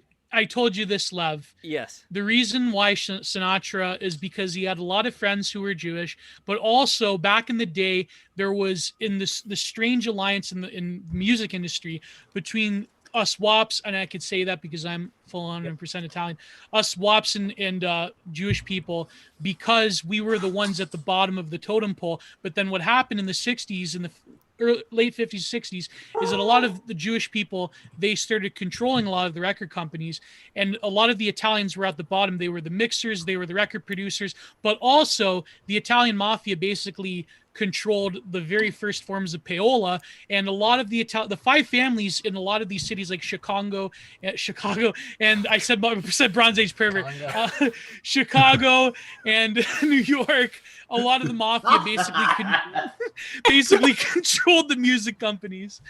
They controlled the radio stations, and they could only play the records that the by and large Jewish music producers that they had deals with. So Sinatra directly benefited from the Italian mafia having alliances with these Jewish record companies. Those were good times. Music. Yeah, was great. yeah, because a lot of the Jews that controlled the record industry, they aren't like the stereotypical like Paul Nazi. They were by and large recent immigrants that were started from the street levels, kind of like scrap dealers and other professions where the Jews, because they were barred from owning land in the old world a lot of places, so they had industries that didn't require a lot of land. That's whatever, but a lot of the Jews in the record industry, then later on you could argue that not just Jews, but also the other heads of the record industries, including, unfortunately, some Italians, they became incredibly corrupt and they exploited a lot of talent, especially black talent. It's always a race to the bottom. Yeah. It's always a race to the bottom when it comes to any of these thriving industries. But what I do really like about both the Jews and the Italians is family. Yes. Well, Chuck D wrote in his book that a lot of the those particular music producers exploited a lot of black youth in the record industry, and that there should be reparations. But I don't know. But unfortunately, a lot of us Italians participated in that exploitation. Kind of like when Tony Soprano, when Hesh was talking about, I could retire. I could go on I have 6 golden records, and Tony just like knocks him back. He goes, Hesh, you didn't make those records. You own the fucking record company. A few black kids made the records, and you just put your name on it. I love how Tony's the record company. Yeah, because Hesh owned the record companies, and then he accredited himself in music writing, but really it was a couple black kids that made all those golden records. Let me just say real quick that Lori Lightfoot is the perfect mayor for the city of Chicago. And second, so I only said because of Bronze Age pervert. That's I know it's just hilarious slip up. And then also libertarians are not opposed to hierarchy, as hierarchy is naturally developing. I think a lot of the products of social strife that you see today is the fact that we have a very unhealthy and concocted fictitious hierarchy where you have some of the most evil people at the top. And I think that's really the issue, is not that we don't need hierarchy, but we need one that actually is more in line with the natural formulation. Well, or they just preach examples. Like or they just preach egalitarianism and reject the idea that there are any natural disparities between people, or that if there are disparities, that something bad must have happened, or that they need to be eliminated via whatever force, social or state-wise. But let me ask a controversial question, though, to all of you. Do you feel that, barring aside the show trial of Chauvin, not that Chauvin was the greatest guy ever, I mean, you know, but do you feel that policing in America is heavily racialized against Black people in particular than Latinos? Do you feel that there's a warranted sort of concern about the level of racialization of the police in America? Give a really hot or are you just, you know, FBI crimes? I know all the memes, FBI crimes, blah, blah, blah. But do you feel that there is a disproportionate amount of racialized policing in America? And before you answer that, all the people who are watching this, subscribe right now to the YouTube. Anyway. I had to ask that just to, you know, I think it would be naive to say that there aren't some racist cops. I think that's irrefutably true. My personal belief is that we live under a police state and we have an overcriminalization problem, and ultimately that falls primarily on the shoulders of the poor. And then you have the primary poor population is going to be minorities. So the industrial complex relies on the policing and also the over-policing of minority and poor communities, basically. Well, a lot of these small towns would be wiped out without the prisons, right? So. You said the military-industrial complex. Alexander, can you repeat what you said? The prison industrial complex needs a steady supply of criminals in order to function. I agree with that. We use a slave labor. Neocon, then Hero. Oh, sorry, Lev, I cut you off.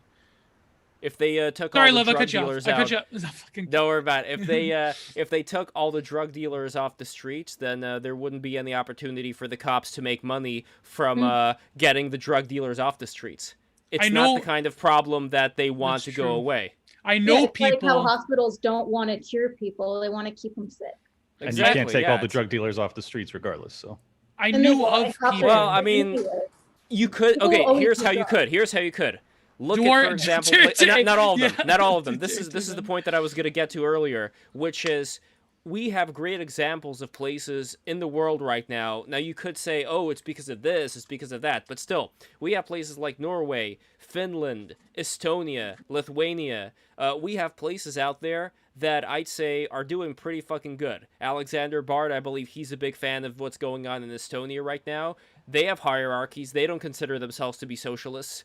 And you could say, yeah, they have government programs here and there. But I generally think it goes back to family. It goes back to how were kids raised. Did they have a single mother, or did they have a mother and a father and whatever? Like, did they have a supportive family structure?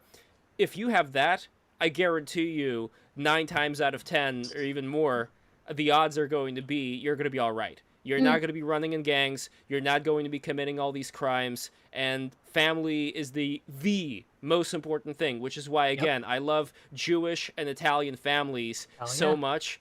And that Frank Sinatra Jewish Alliance goes to my point, that he grew up in a neighborhood that, yes, like it was still a little bit rough, but people stuck together and people protected one another. And it's something that is absolutely important to maintain instead of these degenerative structures we have going on today that nobody really gives a shit about, which is, again, why I would differentiate myself a bit from what Liberty Lockdown you were saying earlier about having like these very separate communities. It's like, no, there should be, I think, a certain, let's say, I don't know what the right word is. A certain it can be threshold. Separate but amicable, though. That's it.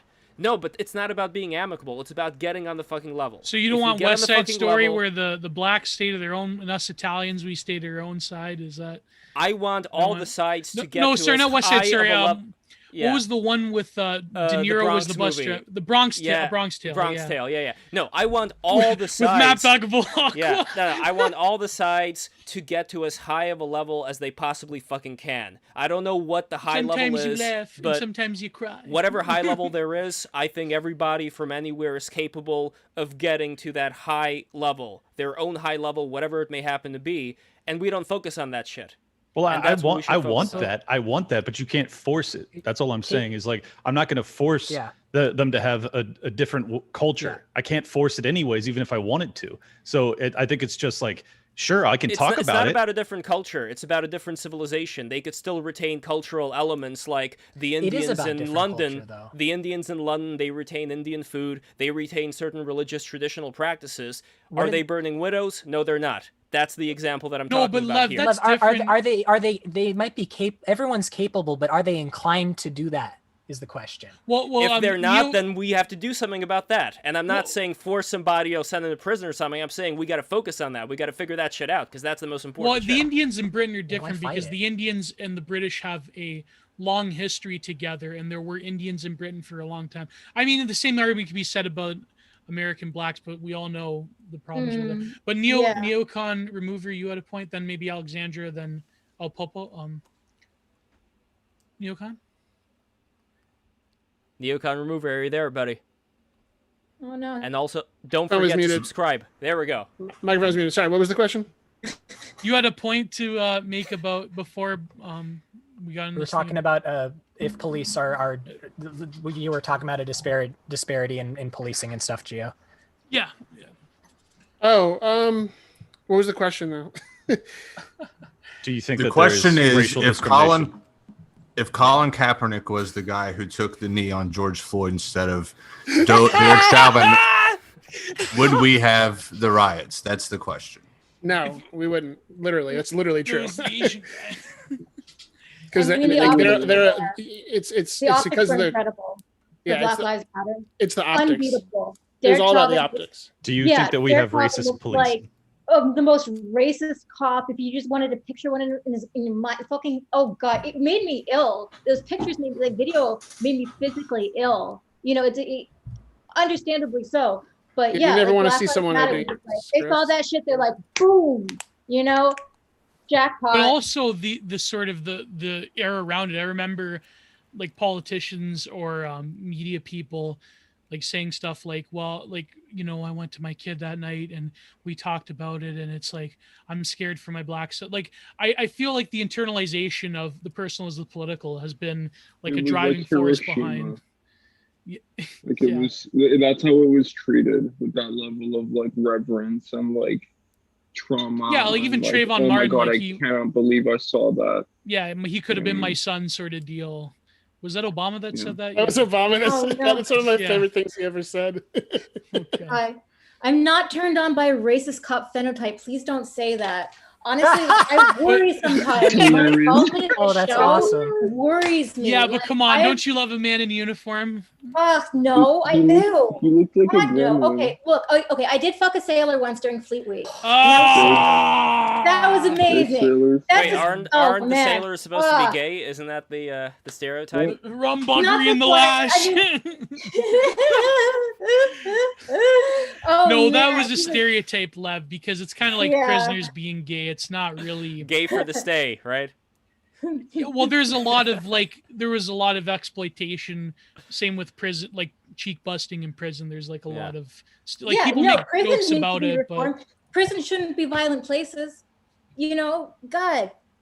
wait, Alexandra, and are are you two telling me separate things. that you're gonna go on a GP yard and you're not gonna have a fucking no hands policy where you got to carry a shiv, you got to hoop that shiv, and the no Oh, hands man. policy in the GP You yard? just really want We gotta hoop a cell phone. I to watch Ted way Kaczynski. too much Big Herc and Wes Watson. What about Oz? Are you a fan of Oz? Oh, I love Oz. I mean, Yeah. wasn't the guy from Biohazard in Oz? A friend of mine was in Oz. His name He was is a Jewish Robert- guy too. What's Do his you know? name? Do you know this guy Robert Closey? And I'm gonna move on from this, but do you know this guy named Robert Closey or Clohessy? He's also in Blue Bloods, and he played like the cop in Oz. He's a friend of mine. yeah. Oh, yes, wow. but anyway, name drop. There we Peter go. Steele was also in one episode of Oz. So He was- real quick over here. Imagine so we Peter have a Steele comment- trying to cheek bust you in prison, like fucking. Oh Jesus man, Christ. we have a comment from we have a Ripped. comment from Chris. We have a comment from Chris Alton, and of course, as always, I encourage you to sneed super chats. Sneed us super chats. Anyway, Chris Alton says, "If family is the most fundamental thing a nation is the extended family, doesn't that imply some kind of ethnic, national, or civic identity?" So Yeah. what I personally think, and maybe you'll disagree with me on this, Liberty or Neocon or Pulpo, but I think that there is always going to be some hierarchy, and there are going to be elites within the hierarchy who set a certain Fucking tone. ding dong. And the tone that they would set, and let's say the institutions that they would support would be the creators of culture. And I mean, online right now, it's anybody's guess as to how culture is going to be created. But at least back then, they were the ones who set a certain standard, created a certain culture, and other people kind of emulated them. And I don't see anything wrong with that kind of voluntary emulation. And my point is not to physically like force people to adopt your way of life. Although I would say that as far as immigration goes, I would rather kind of make sure from the onset that people can vibe with the culture they're going into before we take on something that may prove haphazard in the future. And again, just from the point of view of people getting along with each other. Well, it's irrefutably true that there are natural hierarchies that form, and there is nothing wrong with modeling, proper behavior that will benefit society. I think that's a very good thing. Hierarchies, like, they need it. The problematic aspect comes in within how they're enforced. Yeah. Well, and if there is any force, my point would be that it's funny to hear a bunch of white guys. I don't know if you're all in America. I am. For us to talk about how we need to fix the cultures of other people that are in America, given that I think that white culture in this country is completely fucked up. You either have people who are strung out. You have super high divorce rates, and then on the upside, where you have the wealthy families, you have wealthy white people who are putting their kids into fucking communist indoctrination camps. Absolutely. So I don't is it white people influencing other whites to do this, or is it perhaps someone else? I just gotta ask. Fuck chalk roaches. I hate male monkeys. Fuck all white people. I agree with Clint completely. Whites are the worst. I think, no, it is true. They're yogurt yetis, This they're golf gorillas, bike baboons, they're talcum termites, they're snow lice, they're no rhythm having open mouth dog kissers. There's nothing good about them. Everything they've done and white women and dogs, my God. Is it white I couldn't people agree more. influencing other whites But to this be is like why- this, or is it but someone this is else? why I gotta bring ask up- this. Who Hero. this This is why Hero, I are bring up. you gonna break out the? I'm not the- breaking out anything. who I'm are just they? asking Me? questions, man. I'm just asking questions right now. Well, No. say who you're referencing. I have no idea what you mean by that. Don't worry about it. Oh, No, come this on, is Hero. why. Come on. No. This is why I like. I said before. This is why I like the family values, especially of the Jews and the Italians, because they value family, unlike the WASPs that sent their kids out to these indoctrination camps and send their old. But I folks think to the old in folks' home. general, but Well, Liberty. have you Because of the ever met lack an of- old white wait. person? They're fucking evil. Like, old folks' homes Incorrect. are too to them. That's a pretty broad brush. But That's- I, It's a I chicken would and say a neck thing. I would say No, the same I'm- thing. thing. Me and The Hero same- are not Haha, white, funny. so The we're same Italian, bo- we're not I white. love positive. Wait, I'm a quarter Liberty, white, Liberty. Gio. I'm a quarter The white. same positive traits that exist amongst Asian cultures and Hispanic cultures and some white communities as well. You have, there are Wait, good yeah. aspects in all of these, different disparate populations. So I'm not trying to say that any of them are superior, any of them are worse. Now, obviously there are some aspects that you get more of a predominant trait that's negative.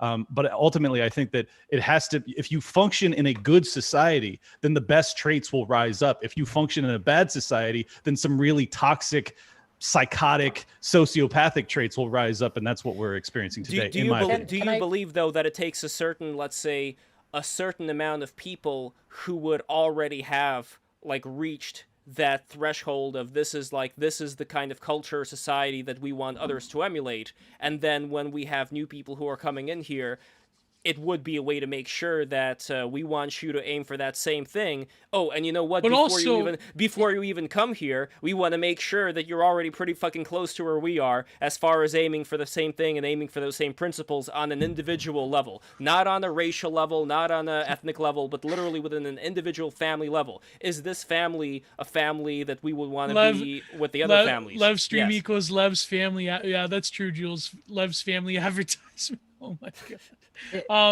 No, why do you think though that maybe, let's say, disproportionately white people are susceptible to sort of, I wouldn't even call it communist, I would maybe call it like woke neoliberal ideology, radical liberalism. But why do you feel that there's a unique sort of mindset? Do you feel it comes out of sort of like this, maybe the remnants of like American WASP identity? Now it's becoming savior complex, maybe, or white some man's kind of burden, or sort I of think like it's Promethean, that. I also think it's a lack that of culture. white savior complex. I think it's a lack of culture, That's so that epidemic. they are much more easily indoctrinated into something that gives them value. It's a lack of faith. It's a lack of religion that makes them feel like now they found their purpose in life is to be fucking paternalistic to minorities. I think there's many factors that go into this.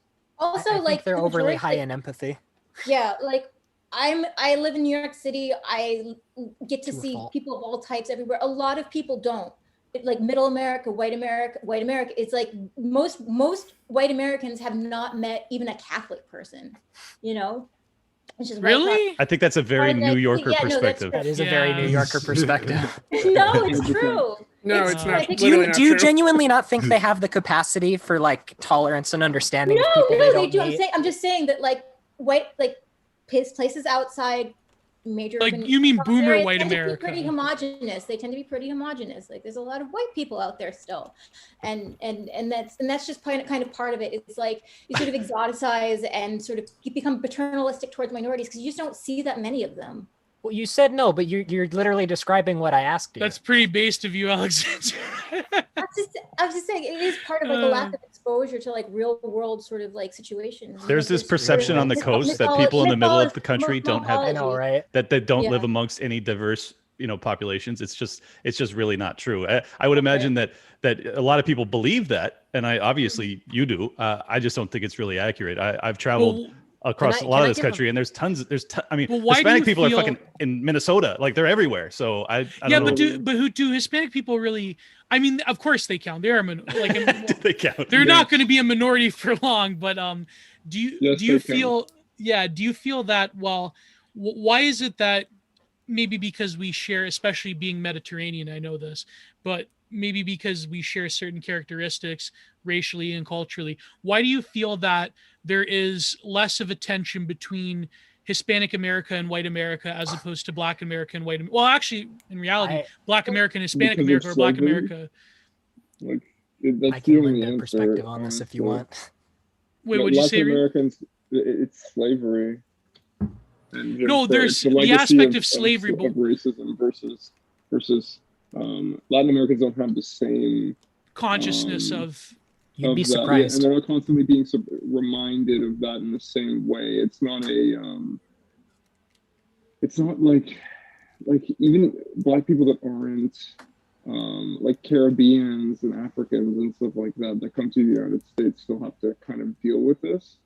You know what I mean? Versus Hispanics, they of course they deal with a level of sort of discrimination. I think right? I think it's also that Hispanics have pretty tight knit, multi-generational households oftentimes. So I was just gonna say they have like sort of like neighborhood racial enclaves. Like they live in areas that are the people that they know. You know what I mean? Their community is very tight knit and very tightly packed. And is I it also a have to different add that hierarchy in I have to add that that's a much more an older generation thing. The newer generation is tending to be a bit, maybe not to the same degree as the animosity between American whites and American blacks, but there is an animosity growing in the younger generations of Latinx, Hispanics. colonizers. particularly Well, Hero, amongst the you- college graduates. Yeah. you went to Absolutely. school here. You went to school with a lot of Hispanic kids. Oh, Can you God, tell yeah. me your can So you did tell I. me your experience there as far as was there a cultural clash or did you get Oh, along God. or what was the situation there? I mean, it's hard to blanket term a lot of these things, but in the I grew up in a really, really rough neighborhood. I grew up in one of the roughest neighborhoods in my city. And the kids that I went to school with, you get along with some and others don't, but in large part, I was one of 7, well, I say white, I'm Italian, but 7 European kids in middle school, and I was one of 12 European kids in high school. And the rest of the groups were mostly Asian, usually Vietnamese or Hispanic, and that was just the large part of it. And there So was a Europe lot was of like Gran animosity. Torino, pretty much. Yeah, there was a lot of animosity. If you turned in your homework too much, a lot of the slower kids, they'd get mad. They would turn everything into a racial thing. Stupid white bitch getting in my way. Stupid white bitch causing problems for this. You're probably a Nazi. You're probably this. Their mind, any problem that you gave them, their mind automatically made it like a racial thing. And that's not something on, that's not me saying, oh, Mexicans do this. Oh, Hispanics do this. Oh, Vietnamese do this. This was just the state of things at that school. Things were very racially tense there. And anytime I got into a fight at that school, school. If I had enough people picking on me, if I fought back, the school was afraid to punish any of them because they, quote, didn't want to create an incident. And that was the response I always got anytime one of these things happened. That is something that's brewing. So how come? Damn, you really couldn't look at any of them sideways, huh? No. I got threatened with a knife a couple times for doing that. So how is like, not how, but you basically have a situation where you have a state-run school, right? I'm assuming it's a public school. Yeah. Yes, it was. And you have forced integration, and you have societies pushed together by the state, or cultures pushed together by the state in one situation. I mean, that sounds like a good argument for free association to me, where people could make their own communities, their own voluntary things. I know it's just a school, but it's a microcosm of the situation we have now, where we have one centralized control pushing all these groups into a uniform set of rules and laws that are forcing people to interact when they normally, if given the free choice, they wouldn't even be they wouldn't be in the presence of each other. But then people would say that's like neo-segregation. That would be but it's completely voluntary. Look at Bruce's comment. Bruce says Hero has a swastika tattooed on his forehead, though, so that might have something to do with it. Oh yeah, you know me, dude. You've got my face stocks totally. But I think even like I want people to consider even like this woke for a second. people themselves are sort of saying that there needs to be separate, like neo-segregation. Well, here's what I would like everybody to consider here for a second. I also have a hot take. I don't like this idea. I don't like this idea that the only way that these kids are ever going to be like the ones who were in Hero's school is to be in the mode of if Hero looks at them a certain way, then they're going to aggress. So my whole thing is, just like you said, Liberty, earlier on, that high cultures can be found in various different groups of people. I completely agree, which is why all I'm saying is, if we are going to have this thing where we have more separate societies, I still want there to be some kind of a very positive influence to get them to the higher level. I don't imagine for 1 second the only mode these kids could be is the mode of constantly getting into knife fights with poor Hero. You know what I mean? Like, why not? I thankfully never got into a knife fight. I want to make that clear. Okay. I did get threatened with one time. Yeah, but you see what I'm saying, though, right? Like, there is no reason to assume for me that we can't lift them up as well. I don't know what the process would be for different groups of people, like as far as what societies have to get involved, what hierarchies, what structures. But my point is that I can't see this idea of like totally separating everybody into their own enclaves with no intervention whatsoever. But my whole point is, let's create the best people we can, through this process of, I don't know, just having a better leadership and not having it be top down, having like some kind of a horizontal elite, if you will. Hero, what kind of school? Go ahead. I'm sorry. What kind of school is it? What was the makeup? It was majority Hispanic and Vietnamese, I'd say, and then there were pockets of various different types of Asians and a couple whites thrown in there, and then we had a very, very small percentage of black students. Would you hang out mostly with the whites? No, I actually really didn't get along with them too well. I got along with the Portuguese kids, and I got along with the Chinese kids. Do you feel like even getting along with the Chinese kids, they still kind of were like looking out at you out the side of their eye, maybe just keeping you and their peripherals? Not too much, maybe a little bit. Not for the most part, no. I heard it. Don't worry. I got along with them decently well. They things were pretty amicable. The funny thing, this was my favorite thing. My friend's mom, pee in your coat or anything? One of my friend's mom, when she would talk about me, she would never talk about my name. She would refer to me as Bagwai or Guai Jai, which was White Ghost or Ghost Kid. Ghost Kid. There you go. Wait, that could be your rapper also like Guai Lo. That's the Cantonese term for it. Guai Lo. Yeah, it was always just really funny. Oh man, you guys should learn about Howley, dude. That's what the Hawaiians call you guys, soulless, breathless heathens. Howley, which is kind of very true. That's what most of white coastal America is: a soulless, breathless, satanic heathens. True. That's true. Yeah, and they're all very fond of wine. I gotta ask you a question though, Love. Guys, I got to run real quick. I'm sorry. I have another stream to go Liberty to. Lockdown, let me quickly show your wonderful work, and you are doing great work. So where could people find you? I'm at Liberty Lockpod on Twitter, and I'm Liberty Lockdown, Spotify, iTunes, YouTube, everywhere else. So thank you so much. If Alexandra wants to meet a libertarian who smells good, holler at your boy, and I'll check you guys later, all right? All right, thank you so much for coming in, brother. I appreciate it. Everybody, NCR, follow Liberty Pulpo. Lockdown if you had not Slurp done gang. so already. Slurp gang, dude. Slurp gang.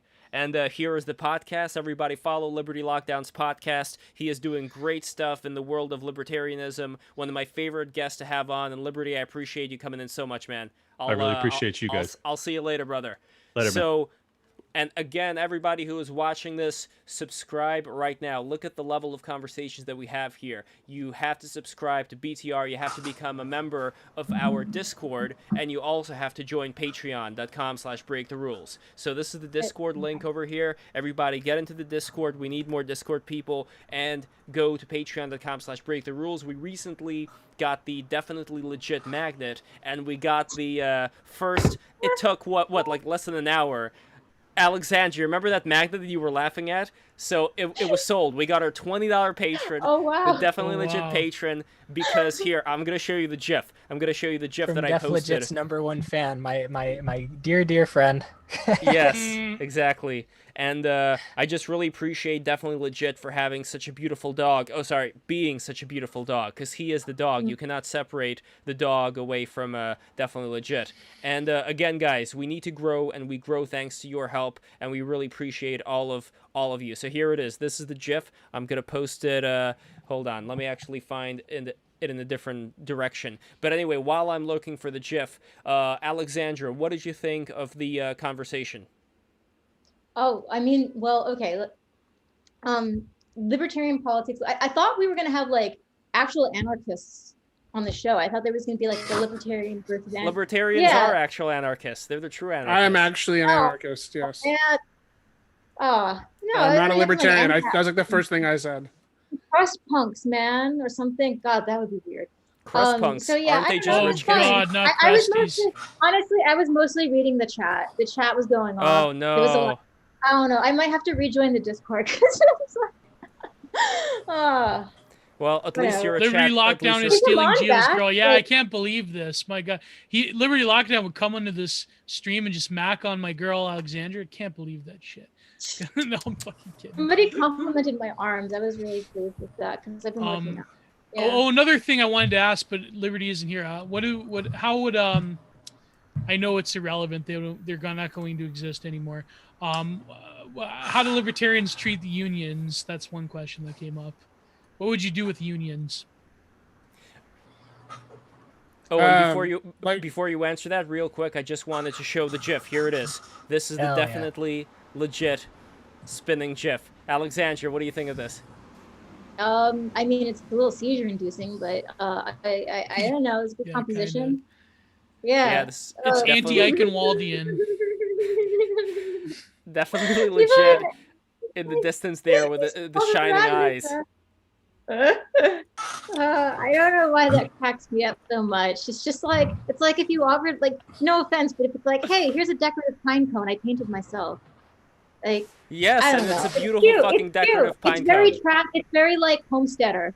It's like, oh, okay, Lev whittled this, with his dad between he's shucking the corn, and then he's like, all right, well, I'll make some fucking incentive gifts for BTR. This is terrible.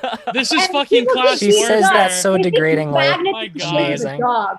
This is class So- warfare right now. But go ahead. Go ahead. I think that when you said you were expecting to talk to anarchists, you were expecting like punk rock guys. Well, that's Yeah. the thing. That's libertarians now. Libertarians are punk rocks. Anarchist is now the new Wigger, and we are all No! Wiggers. I listen to Ooh, 3-6 them Mafia, spiteful. and As do I. well, no, so is Neocon. He's also a Wigger. He's an anarchist Wigger. Anarchist Wiggers in the chat, go ahead and sound off. Let them know that you exist. I would God. prefer, I'd prefer if Young Jeezy ran the state over anyone else, barring Yeah. no one running the state, of course. If not Young Jeezy, maybe God. T.I. at Yeah, the I most. would- I'll even take Rick Ross. Well, But- fucking unironically, I would take a Kanye theocracy over fucking any other situation. I'd like that. I'd be Yeah, okay Me with there it. you too. go. I would be so down with that. Just if Yeah, so when you see Rage Against the Machine and the guys who do the Kennedys and all these dorks go get their coronavirus corn syrup, Bill Gates 5G vaccine, and then tell you how you have to wear your mask. Yeah, I don't think that those guys are the anarchists anymore. I think that the guy who says fuck CNN and fuck the feds, and I'm going to traffic dope, and if you come on at my house trying to rob me, I'm going to shoot you. I like that guy. I agree with all those things. I hate the feds. I don't like paying taxes. I don't like CNN. I think I should be able to sell whatever I like to people. That's the anarchist position. Anarchists are all wiggers. If you disagree, then you're not a good wigger, and I'm not friends with you. Oh my god! And by the way, Alexandra, wiggers have gone the way of the dodo bird for some reason. Alexandra, I love you. I love you, but you are totally wrong about the definitely legit magnet. Look at how much the chat appreciates the magnet. It's a beautiful ass magnet, and you're wrong. Look you're at dead wrong. Look at what Ivan. Yeah, I'm not saying it's not a quality magnet. It just cracks me up. It's just like of all the things to offer, it's like it's a magnet in the shape of a dog. I don't know either. Not just a dog. It's definitely legit. Just say it's kitsch, Alexander, and move on. But what would you expect from a consumer? Of course, she thinks that. Well, look, I was gonna defend her from Ivan in the chat that says she's. What? Because I'm hot? Is that why I'm a consumer? What does that have to do with anything? I'm saying because you're calling it like you're calling it like quaint, like, oh, it's a little handcraft. Look at this. Do you not see like the profound value in like handcrafted work? I think that's so much more valuable. True. I know. I agree, but the vibe of BTR is very like, I don't know. It's sort of, it's all online. It's all kind of ethereal. I wouldn't expect something sort of like so kind of. We're doing post-internet art. I mean, it's like internet art, but it's also like, I thought you like I said, it was like, like Elon Musk's toenail clippings are like vials of like Grimes' blood, something like that, something weird. I don't know. No, that's too not my style. Sorry. Anyways, about the fucking unions, finally. Yes. And I was gonna defend you, Alexander, from Ivan in the chat that said that you're not the sharpest tool in the drawer. I was gonna say that no, she's the smartest. Yeah. Never. Yeah. Well, I'm just being. Please, I don't give a shit. It's just a wall of text. They can't hurt me. Oh my god. There we go. You are. Like Anyways, that's the best attitude. What would libertarians would? Wait, my name's Ivan in the chat. No. In the chat, there's a Oh my god, I'm mixing my words. Ivan Popovic said that where did you find this chick, Geo? Alexander's the sharpest knife in the drawer. Jesus. Oh Jesus. Isn't that an attractive quality in a woman? Well, behind the curve. But anyways, yes, you will be my chat cottage core. Yes, about the unions. How would unions exist in your libertarian sort of worldview, or would they not exist at all? I mean, I don't know. I don't really know shit about unions. It seems like a Yankee thing, and not just the pun on the Union Army, which also I oppose. But just based. I mean, just obvious. That's not. I mean, I'm a Southerner. So hell yeah. There you go. Completely opposed to the Union Army, and also, I mean, generally unions. I don't read a lot about them. I don't know a lot about them because I don't really live in like a factory town, or I don't know a lot about how unions would operate. But if you just mean collective bargaining, I mean, I think I don't just trust corporations or big companies. I think they can be extremely evil, and they've proved that. So the idea that workers would have power, I mean, it's not something I would turn my nose up at, certainly. Although the idea like of what we have now, where they're like tied in with the state and all that, I don't like that, but how it would end up being in like a fucking completely private law society, I don't really know. I guess, it would be determined by the people that were. Would there be collective? Would there be like sort of like in syndicalism? Would there be collective action, or do you feel that would just violate people's own inherent, not just property rights, but like would there be any organization of labor whatsoever on a voluntary basis? I assume there probably would be. Yeah, I mean, I don't know shit about syndicalism. But I mean, I can only assume that in certain situations, people and workers would organize together. There was this debate recently with Destiny, and I know he's like Destiny. Okay, here's the thing: I don't like him. He's just a neoliberal, and he's annoying, and he's a fedora tipper. But he has caught flack by the Vaustianis. But he was in this debate recently with a syndicalist economist. it was a socialist, and they were debating about, and the guy was like, what I want to do is bring democracy into the workplace. So we're going to have democratic action. And like, literally, in my opinion, you know, coming from a family of small business people, that sort of happens naturally because my old man, he owns a small concrete business and he only has like 5 workers, right? So all together they have to sort of pool their, not just pool their resources, but also their ability to even get certain contracts done. It happens very collectively because obviously you have to rely on your workers, because then they could just go and find the government supported union, but they choose not to for various reasons. But also this idea of bringing democracy to a workplace, maybe like to me, it wouldn't be realistic, but I mean, come on, I'm opposed corporation. Yeah, I'm opposed to democracy in pretty much every situation, even in the workplace. I mean, if I was like the CEO of a hotel, I wouldn't ask every fucking Jamaican, room cleaner what the fuck I should do. You know what I mean? Yeah. But they should be able to unionize. They should be able to like form a coalition, right? Well, I mean, it depends on what we're talking about. If everyone leverage political power and social power on their own, like, yeah, duh. I guess it just depends, because like if everyone at Microsoft wanted to get together and just overthrow Bill Gates, I'd be okay with that. Well, you know what I mean? Wouldn't be hard. He's an old man. You just pick him up. An old gay man. Yeah. Well, he has an army of personal protection and adrenochrome keeping him alive, so that's no, but I think the argument of like this democracy in the workplace, the argument was that well, democracy is everywhere, but the thing that we spend most time at is the jobs, and so how come there isn't sort of like collective decision making? I mean, I don't know, it's kind of, you can use far off examples like this guy was using about some like collective, what's the Spanish one they always use, the collective cooperatives that still have to use Goya, I think, the beans. Yeah, that still have to use Chinese labor. No, Chinese labor. No, it's not Goya. It's got some name like that.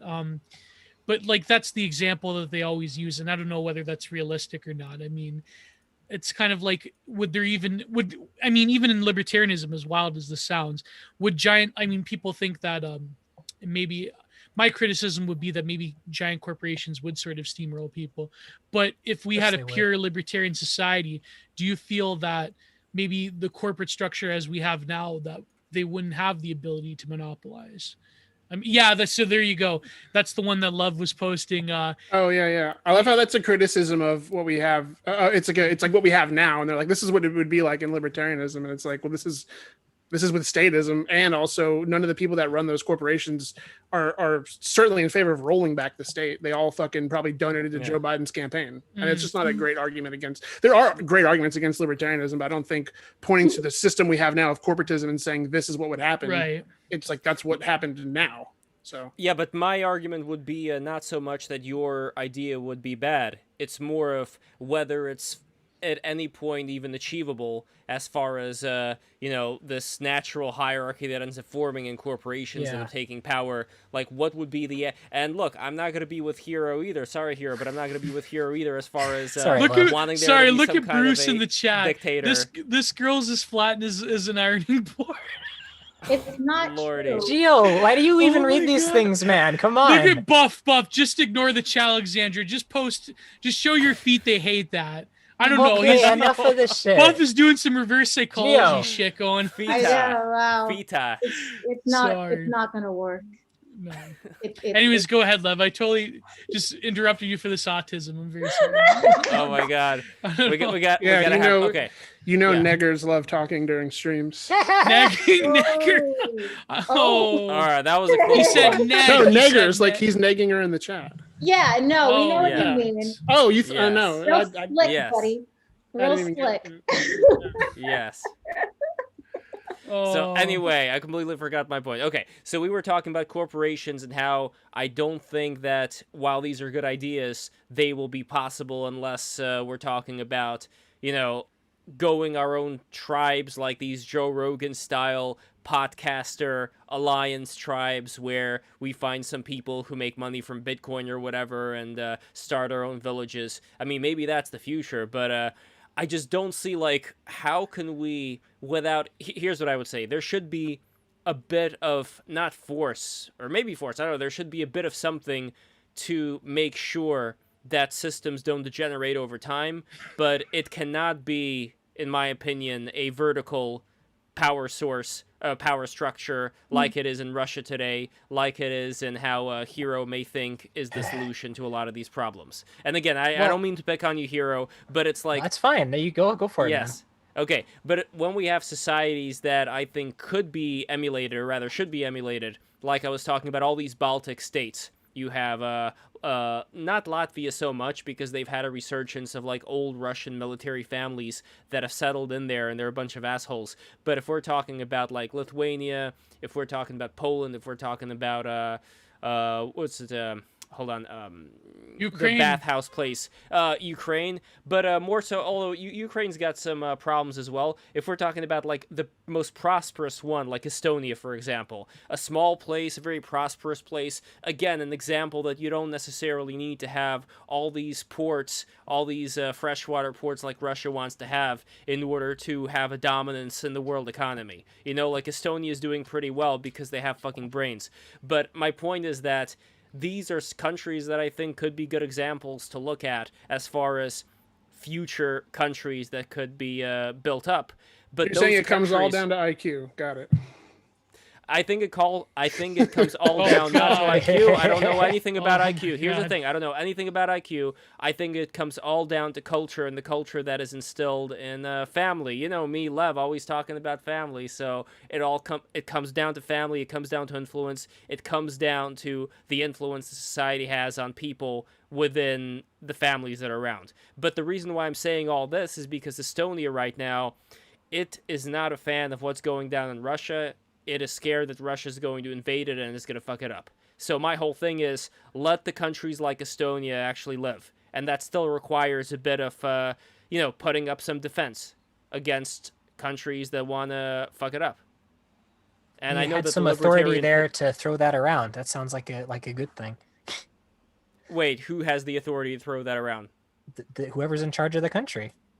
I'm saying, I'm making a case for some authority here in regards to defending themselves, Love. That's all I'm saying. I am with you. No, that's right. I'm talking about not having a vertical hierarchy when it comes to ordering the people around to... Because again, it's like you could say, okay, so nice that Putin is instituting this policy of,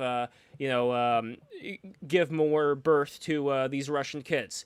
The unfortunate thing for me is that the only reason why they want to give birth to these Russian kids, or why the government of Russia wants the Russians to give birth to the kids, is so those kids would be the next ones on the meat grinder should war ever come. They're literally there to protect Putin. That's the only reason why he wants these kids to be given birth to, and it's an unfortunate thing, because I would love for Russians to give birth to more kids, but not for the sake of protecting that guy. So let's take Putin out of the equation here, right? I'm not calling Putin a good leader necessarily. I have some fondness for him, but I'm not going to call him a good leader. In an ideal situation, would you not want to perpetuate your country in a sense that they want to defend their own country, including their very good leader that's taking good care of them? If they view that their leader as something good, right? If they think that they're taking good care of them, would you not want a government that says, yes, please have more kids, to help take care of this thing that you love, this thing that's helped supporting your culture and all these things? Why is that such a bad thing? It wouldn't be the bad thing if not for the Russian people being, at this point, the equivalent of... right, but I'm talking about the idea of it, not Russia necessarily. There's nothing wrong with the idea of it. I mean, if you're talking about the idea of, have more kids to propagate our culture and yada yada, that's all good. Protect your ruler. What's wrong with that? The problem is that this ruler is a parasite. That's the problem. So when it comes to protecting a ruler, if this is the kind of ruler that has an army of the Chechnyan Muslims stationed in the major cities ready to destroy the populace should they start rebelling, that's not my idea of a good ruler. That's an idea of a parasite who lives for no reason but to construct his little, not little, but gigantic palace off of taxpayer money, steal from the Russian people. And again, it's like that is the worst example. But that's a Putin problem, though. I'm just talking about the idea of it. Did the oligarchs that Putin threw in jail not steal from the Russian people? They did, and he did too. They all did. Okay, let's not get into this. Here's where I'm getting at, Hero. About... I understand Hero's point. Hero's point is that he's talking about if there is a leader that, let's say, is the embodiment of things that the Russians would like to defend, then they should be able to defend them. I agree. I would agree with that in principle, but the one problem right now in Russia, since we're not living in the Middle Ages again, that top-down system you're talking about, where there would be any leader who would be like this qualified thing other than the figurehead. Because look, the Queen of England's a fucking figurehead. If you have any leader who's not a figurehead, who's actually in charge in a vertical hierarchy, and that's the person that you're going to have to defend, the way things are right now, I'm afraid that somebody like Putin is not some kind of a rare occurrence. That would be, I'd say, more of the rule rather than the exception. But look at so like, let's say where we're living at now with the American ruling class. I mean, is that not the same sort of entrenched system? Compared to what? We have to compare these things to other things that exist in the world. It sucks. I agree with you. I'm not one of these people who's going to say, oh my god, we have such an amazing progressive system. Of course not. Fuentes was put on the no-fly list. You know, he wasn't even in the Capitol. He was standing right there. You know, like, I understand that there are problems that are occurring today. But again, comparing to, let's say you, Gio, maybe he wasn't a bit of money. Maybe because he wasn't high enough to... never mind. Okay. Let's say you, Gio, you donated to, I don't know, here's an example. You donated to the Epoch Times. I know how much Canada hates the Epoch Times. So let's say, and I'm going to go to El Pulpo in a second. Let's say you donated to the Epoch Times, and then what do? They label you, Gio, a traitor, a terrorist, and they throw you in jail. They throw you in jail. They throw your ass in jail for 8 years. Because you donated to the Epoch Times. That is the level that Russia is at right now. So when we're comparing what's going on in America, which is bad, we have to keep in mind what's going on there too. But El Pulpo, you have a comment? Yeah, I think that the whole Ukraine thing just proves minarchism won't work. Well, what do you mean? Can you elaborate? Well, Ukraine is minarchist, and I mean, they just got steamrolled by Putin, and it just proves minarchism doesn't work. Well, right now they did. You mean what happened in 2014, or what's happening right now? No, they've been minarchist for how many years now? Like since they started, I think, right? They're minarchist. Yeah. Well, I mean, look, we have to see what's going to happen as far as Ukraine and the response from other countries. I mean, it's not a great situation. I agree with you, and there should be, let's say, more defense for these various Baltic states like Estonia, like, I mean, I don't know if necessarily Ukraine counts as a Baltic state, but whatever. Basically, like, all these, Finland, all these countries around Russia that don't want to get invaded by Russia. And by the way, this thing, once again, it's like, with Lev, Buff says, our great Russian agent Buff. I'm kidding, you're not a Russian agent. He says, with Lev, it's all about hating his own identity. So here's the thing, again, why would I hate my identity if my example is talking about how the Russian people, which is half of my identity, are getting fucked over? Let's just get away from the Russian example. Okay, let's move on. Yes. Please, move on. Enough with Russia. Yes, enough with the Russians. All right. Okay. Okay. Let's go back to talking about racism. Go for it. Ask me. Hell yeah. All right, yeah. So let's see. The majority of the protesters, do they have brown eye color or green? Never mind. The CIA doesn't handle a man as strong and wise as Putin. Yeah, that's yeah. But like, look, for example, I want to show you. Did everyone see the CBS poll of the CBS recent news poll of speech watchers?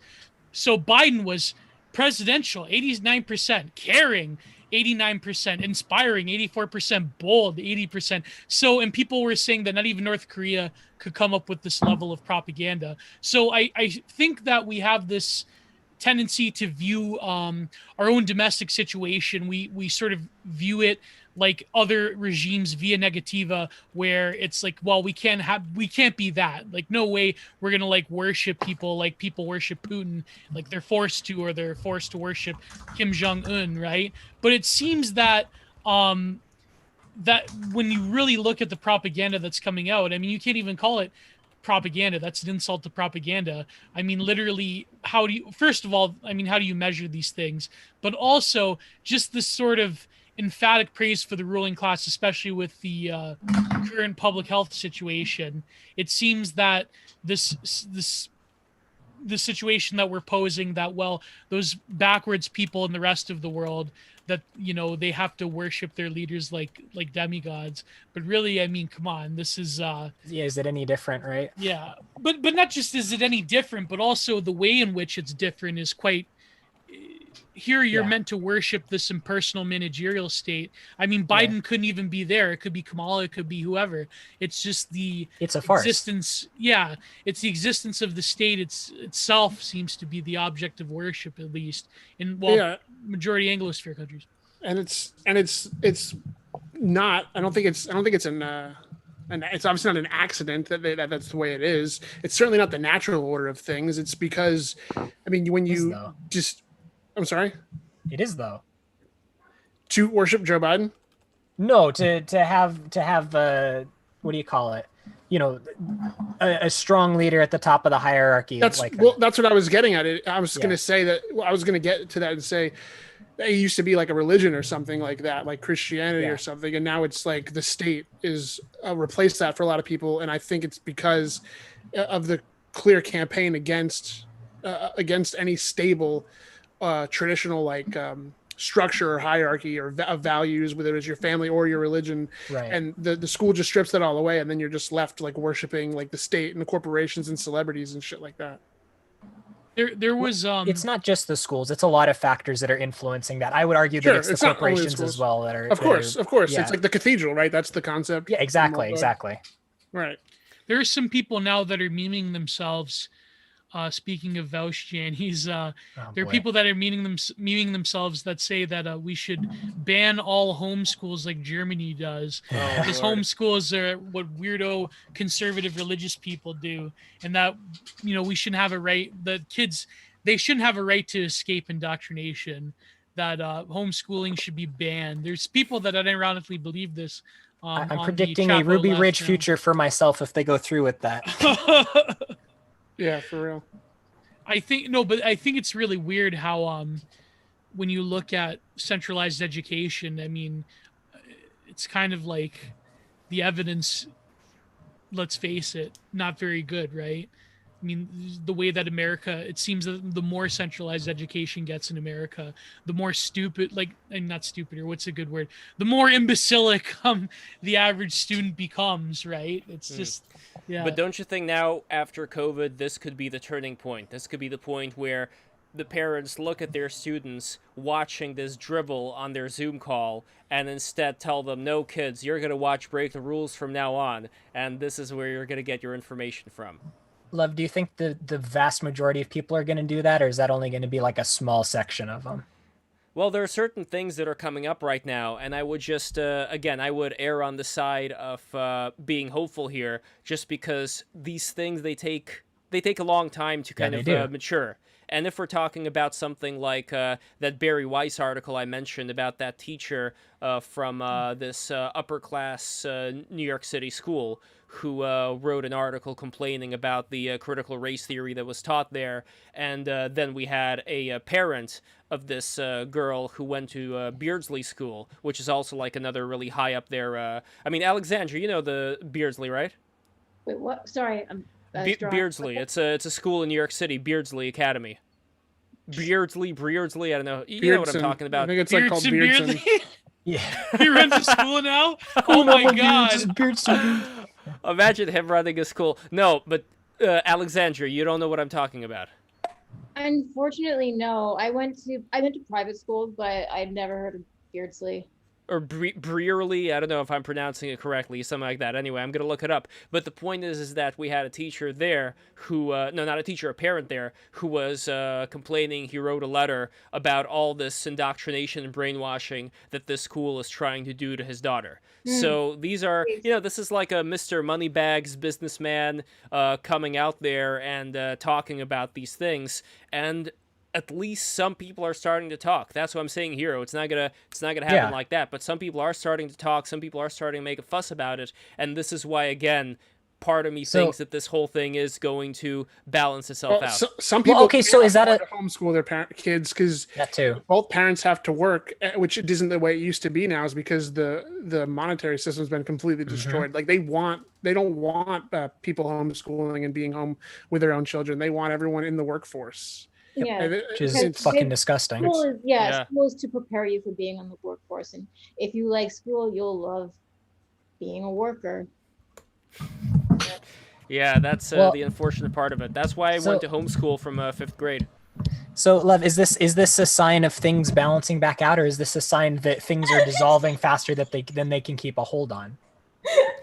Well, the bad parts are dissolving if we're talking about people who, do have a social capital at stake here. If they're speaking out against it, and if people like Barry Weiss are coming out, and look, you could say whatever you want about Barry Weiss in the past, I have to look it up, but the point is that what she's doing now, and what this organization, FAIR, that I want to join as well, I want to see if I can make a New York City branch of it, go to fairforall.org, that's the name of the organization, and it is called the Foundation Against Intolerance and Racism, and what this organization does is it reaches out, no, I'm serious, it reaches out to people who are in these dire straits of being canceled for using their free speech. And I get it. The name is like a clever like OPSEC thing. Oh boy, it's kind of like putting pronouns in your bio. It's like. Yeah. No, but it is something that I am for. I am against racism and I am against intolerance. No, I am. You know that, Gio. I am against all these things. While at the same time, yes, so are you. While at the same time, I'm kidding. I love. No, I'm kidding. Okay. Fucking transparent. I am against racism. He's only partially kidding. No, but here's the thing. I think that because. It's very easy to just say, oh my God, I'm against this and I'm against that. Yes, we get it.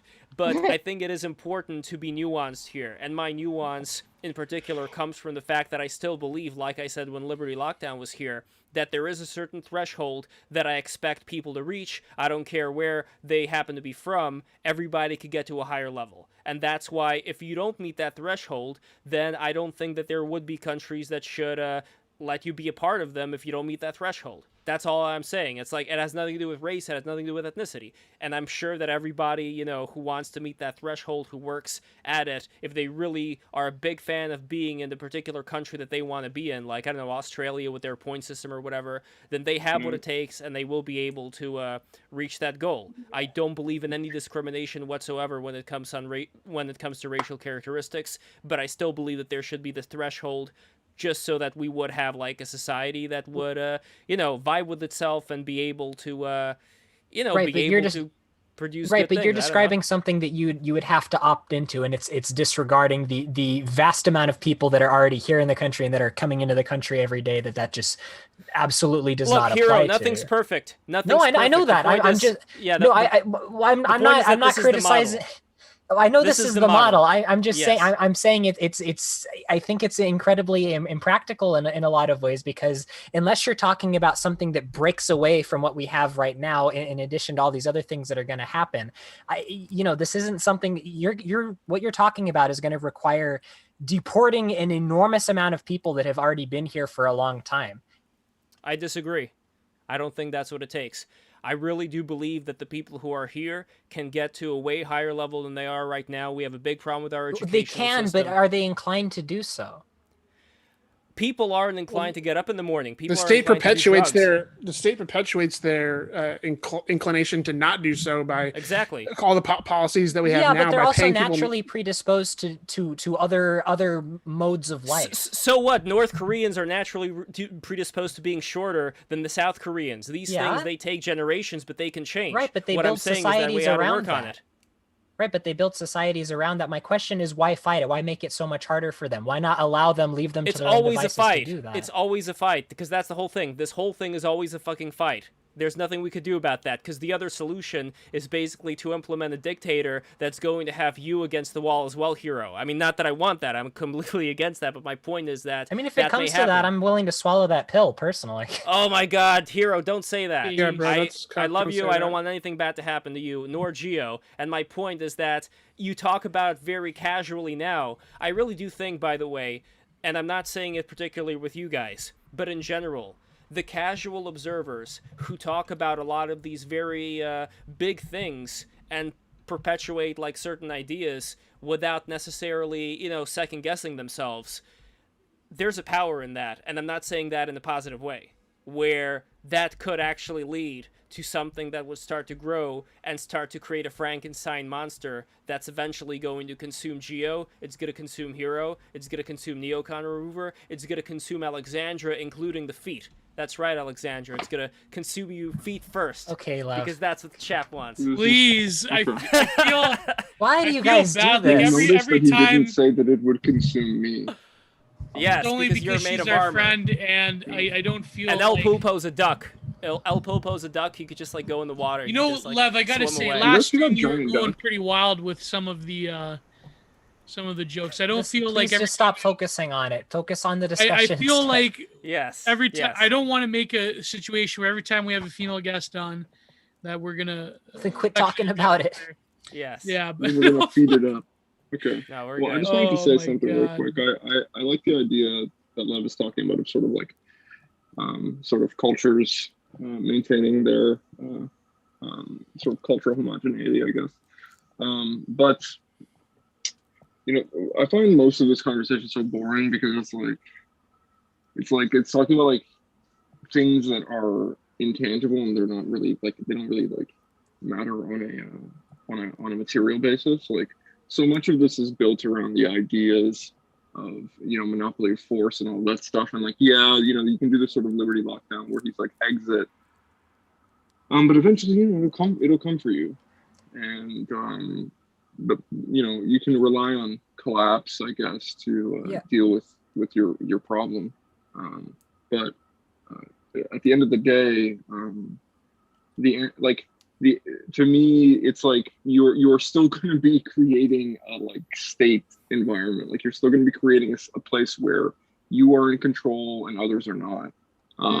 You hold a monopoly of force because there's no way to maintain order without that. That's just the case. Sorry. Well, that's what I'm trying to talk about, Remus. I think we focus far too much on this like this formal idea of an exit or the you know things just like, you know, formally dissolving or trying to set up things. I think a lot of these things are just naturally going to come out of the current, you know, state of affairs dissolving. I think what people need to do, and this is my concern with a lot of these liberty movements, with a lot of these you know, things like that. My point is that you need to look at the way that these forces of power naturally form, these hierarchies, and you need to figure out a way to you know, put yourself in a position where you're going to end up in one of these areas, right? When things dissolve, this is going to start, right? You want to be primed to take hold and get into the position where you find the society that you're trying to live in, right? That represents your views, your values, and those things. So you need to be focused on power. You need to understand how power works, and you need to embrace that. I think the mistake here is assuming that you can put together a society when this dissolves that still relies on that idea, some sort of idea of freedom or something like that. I think that's just a fool's errand. I honestly disagree. I think that this idea of freedom, it's fucking tough to maintain. It's a headache to maintain. It's self-defeating. Compared to what? Because you say that liberty leads to, I don't know, like this communistic regime or whatever. Well, Lev, I have may good happen down the line. information. I have an inside source that Hero is being contrarian on behest of his girlfriend, so that's... Oh, you got a girlfriend. Hey, I didn't say anything. Jesus. She's What the hell are forcing you him. talking about, man? This is Gio, for fuck's sake. I'm Don't go kidding. talking about I any know. of this shit. My only point is that Hero's being you think- cucked right now. Yeah. He's going to be in the Okay. doghouse unless he talks about a total Gio, totalitarian regime. Oh, So Okay. If you think liberty, and by the way, I want to see what Alexandra's I drawing, got because you, I think buddy. Alexandra, I'm were you kidding, drawing I'm this whole kidding. time? God, man, come on. Okay, so I'm doing shadow studies. fucking dying.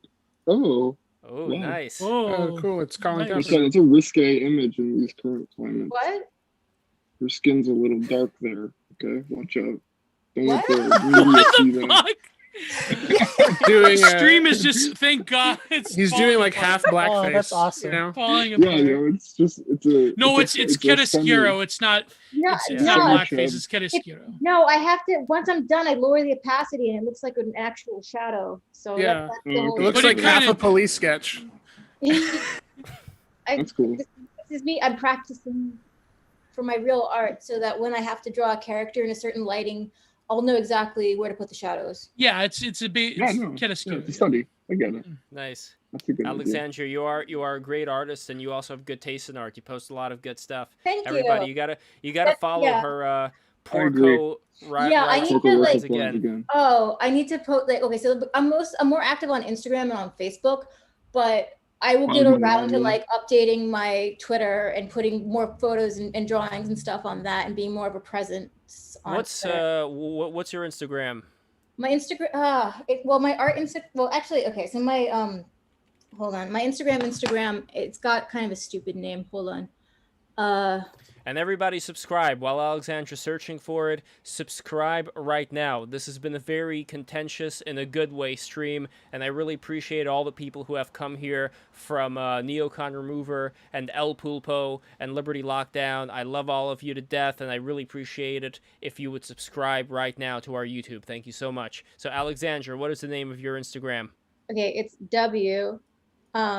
period W3 8 _ Jesus. 39 period YNOT.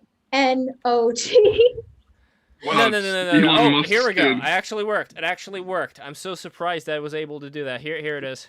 Oh my Okay. God. This is the Instagram. I can't Instagram, believe I man. got to do that. But follow Alexandra on Instagram. The link is right there for all of you. And yeah, we're gonna be wrapping this up real fast. Just want to say that I Can don't I know, just like say something real my quick? whole thing with liberalism, and we're gonna get into it in future podcasts as well. But my whole thing with liberalism is that it is something that it's a fucking headache to be able to maintain. But that's kind of the point, because all the natural systems you're talking about is going to end up being a state of complete chaos at a certain point, especially with all the modern equipment that we have, with all of the I don't know, man, like the We other do have some very high-powered lead flingers. You know what I mean? yes That is scary. Yeah, they do be killing people. Love, don't get me wrong. I don't have any illusions about any of the things that we're talking about being easy or like, perfect or anything like that. These are all extremely delicate things that we need to navigate around very, very carefully. I'm just saying, I think people need to get out of this dichotomy, this mindset that they're in, this idea of like, oh, Marxism versus, whatever we've got going on right now, or this talk of liberty being under threat as some tangible thing. I think people need to focus on what their values are and what those values mean. I think they need to focus on what are the things that they want to perpetuate in life, what are their true values that they hold. And I think they need to think of what is the best way that I can ensure that these hold through this coming crazy nightmare, because as we're seeing it right now, I guarantee you things are dissolving. And we're seeing what we thought we had, just the curtains being pulled back on this. So you need to be very cautious, very, very, very observant about all of these things. That's all I'm saying. I couldn't agree more. And the You should Neocon look up- Remover. Wait, And let me Ooh, let me go just for it. let me just hit him with it. Okay, so I think personally, I think that you should be looking into how to maintain a perimeter. You know what I'm saying?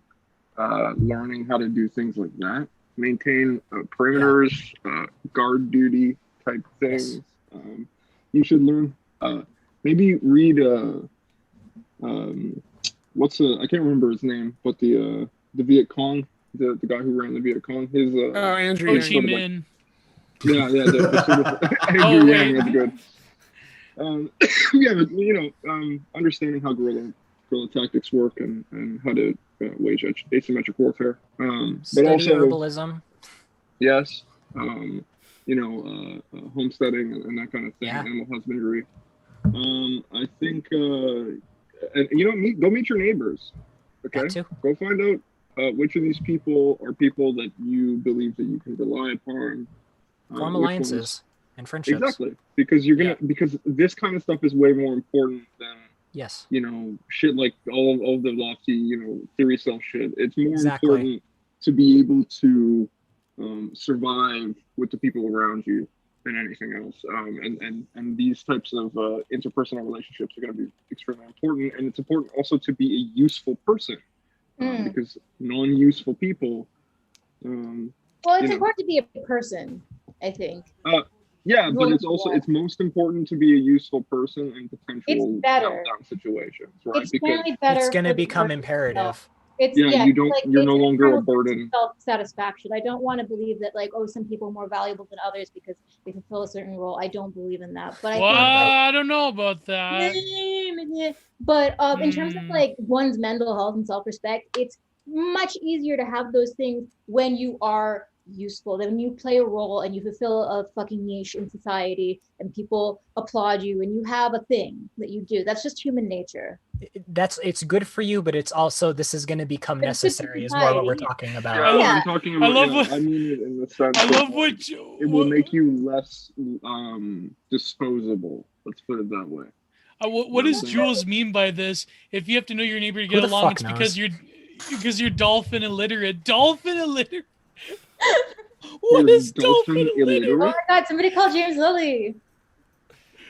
Dolphin. Anyways, Remus, you put that in a way better way than I ever could. That's exactly right. That's the things you need to be doing. Yeah, these are the things you should learn. But being able to move becomes useful.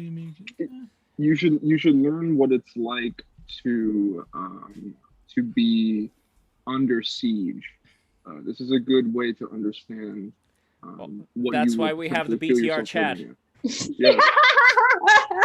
They do besiege you. Under siege. That's the idea, right? So that's the point here. 20,000. No, it would actually really suck if I agreed with everything that Chad had to say. I know I push back a lot on you guys, but I love you. And just at least I'm your real parent that loves you, Chad. you're the parent that spoils them. You give them all kinds of. But anyway, I want to quickly say though, Buff and Bruce, listen, guys, we can work out a deal. The money that the Russian government pays you, just give us a percentage of that in the Patreon, okay? Become Patreon members. You can use fake accounts. They should give you a list of fake names and credit cards. Just use a fake account, sign up for Patreon, and become our patron. If you become a $5 patron, you get to be a percolator, and you could get to join all the percolator business that goes on in our Discord. If you become a $20 patron, you are going to get the beautiful woodcut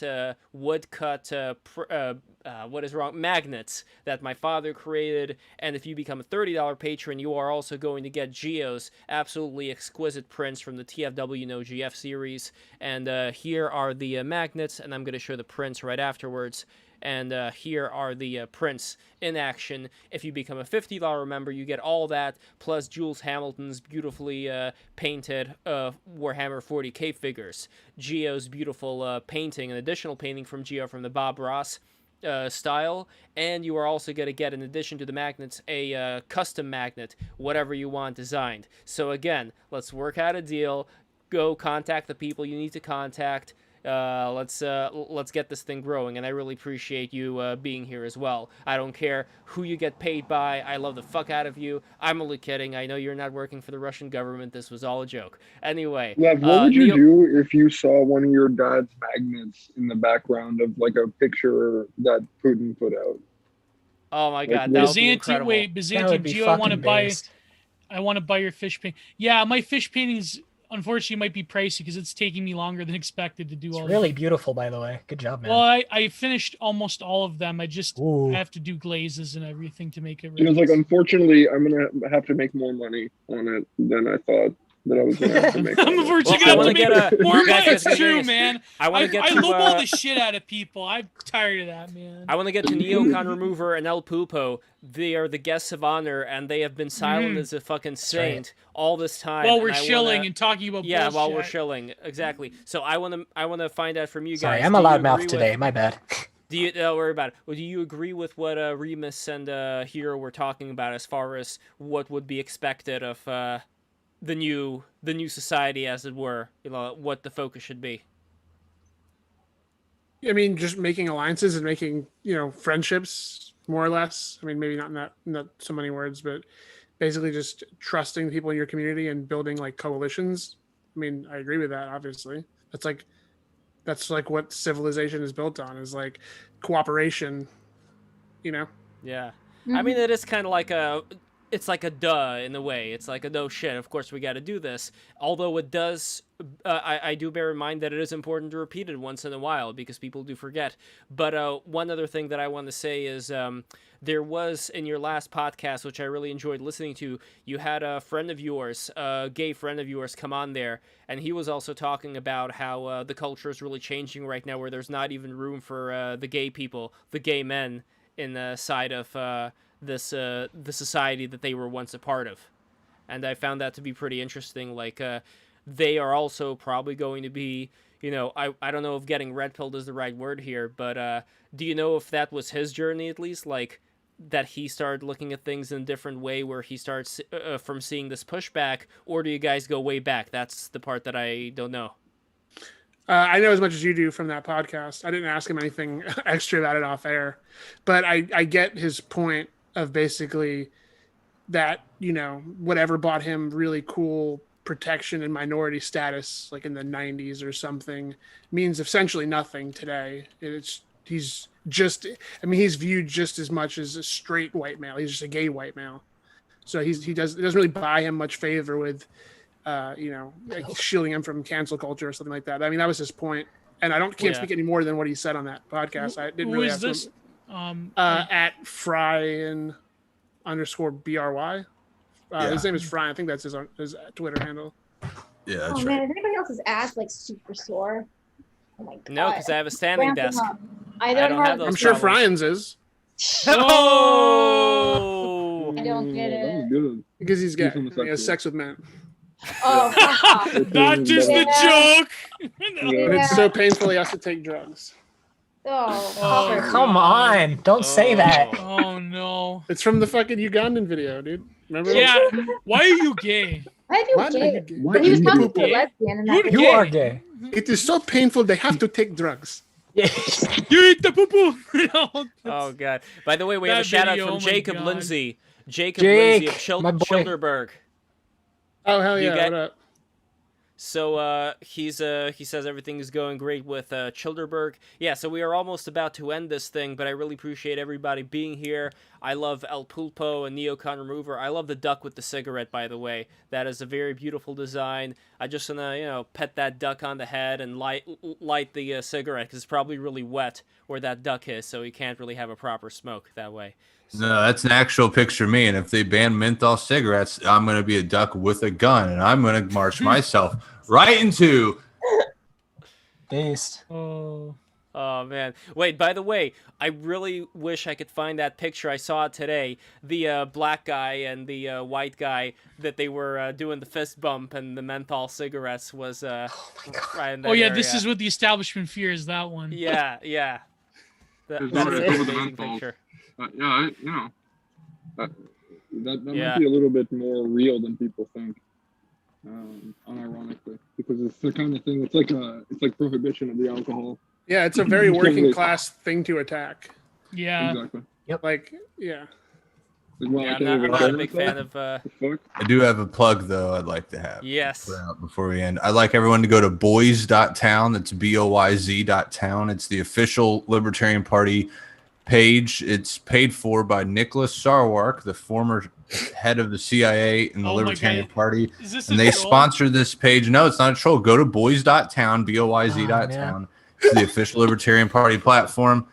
This doesn't seem. It seems like I'm gonna get put in a watch list if I go to that website. Yeah. This is what you're worried is going to put you on a watch list, not Oh, everything yeah. else we've done. Not everything else Yeah. I've ever said in my entire online. Oh wait, career. Alexandra. Speaking of that, you recently posted something about the kids chat. Can you tell the people what exactly the kids chat Wait, what, is? Alexander? Oh. What's your Twitter again? Oh, it's Porco Rosso flies again. Oh, I can't. Again, Porco. Again, At again, Porco, yeah. Porco. Oh, that's what it is. At Yeah. again. So Kids Chat is this completely unregulated chat forum Oh my god, you look totally different with brunette hair. Oh my god. No, I'm Gio, let her talk. sorry. Yeah, that was me back in the day when I had, a little bob. It was like that Jules. Yeah, so kids chat. It's a sin. It's basically a place where pedophiles can freely groom children. There's no regulation. It seems totally corrupt. Is this a plug like you're Reddit. doing? You're plugging this? I don't know. Somebody asked me about it. Somebody asked me about kids chat in the article I posted to my Twitter, which I would recommend reading if you want to be completely outraged. Is this like a chat where adults have access to kids and they can just talk to kids whenever the fuck they want?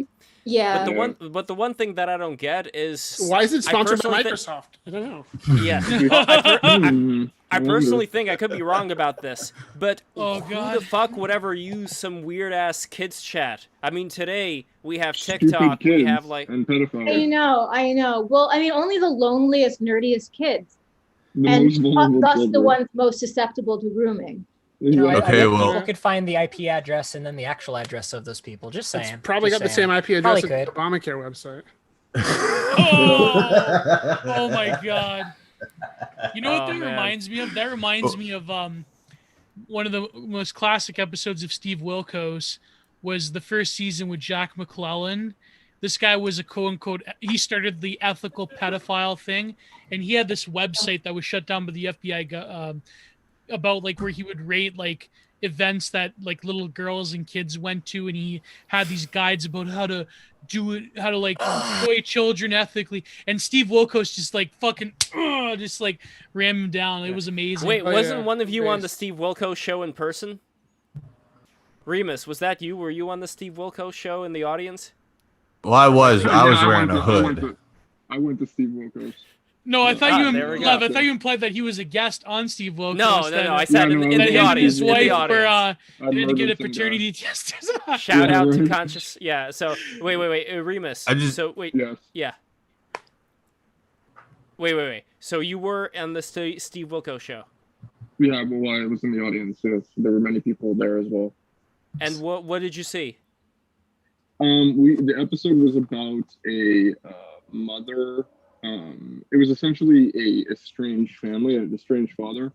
The mother and the daughter lived together, and the story was that the parents broke up, and the daughter was estranged from the father because the daughter accused the father of molesting her. And it turned out that the whole thing was like the daughter was groomed to say that by the mother. And the father didn't actually molest the daughter, so Steve Wilkos got super upset. A real dude's rock moment, if there ever was. Yeah, it truly was one of those moments where the whole Yeah. crowd was like, "Yes," and then everyone's like, "Fuck you, lady!" Like, We people need were to bring so back mad burning at the that stake for woman- lying. Women lying. Yeah, Steve Wilkos threw a chair. It was pretty intense. He's Hell also yeah. huge. He's a big man. Yeah. Well, And was it? Go on. I just want to go on record and say that Boys Town has nothing to do with kids chat. I don't know how they got segued very quickly into kids chat. There's Probably also because a, of the Franklin scandal overlap. it's probably because of well, anyway, there's also a girls dot town as well for those who I guess want that too, but also sponsored by the Libertarian Party. But Okay. Great. the moral of the story is don't Google Craig Spence, don't Google Ed Buck.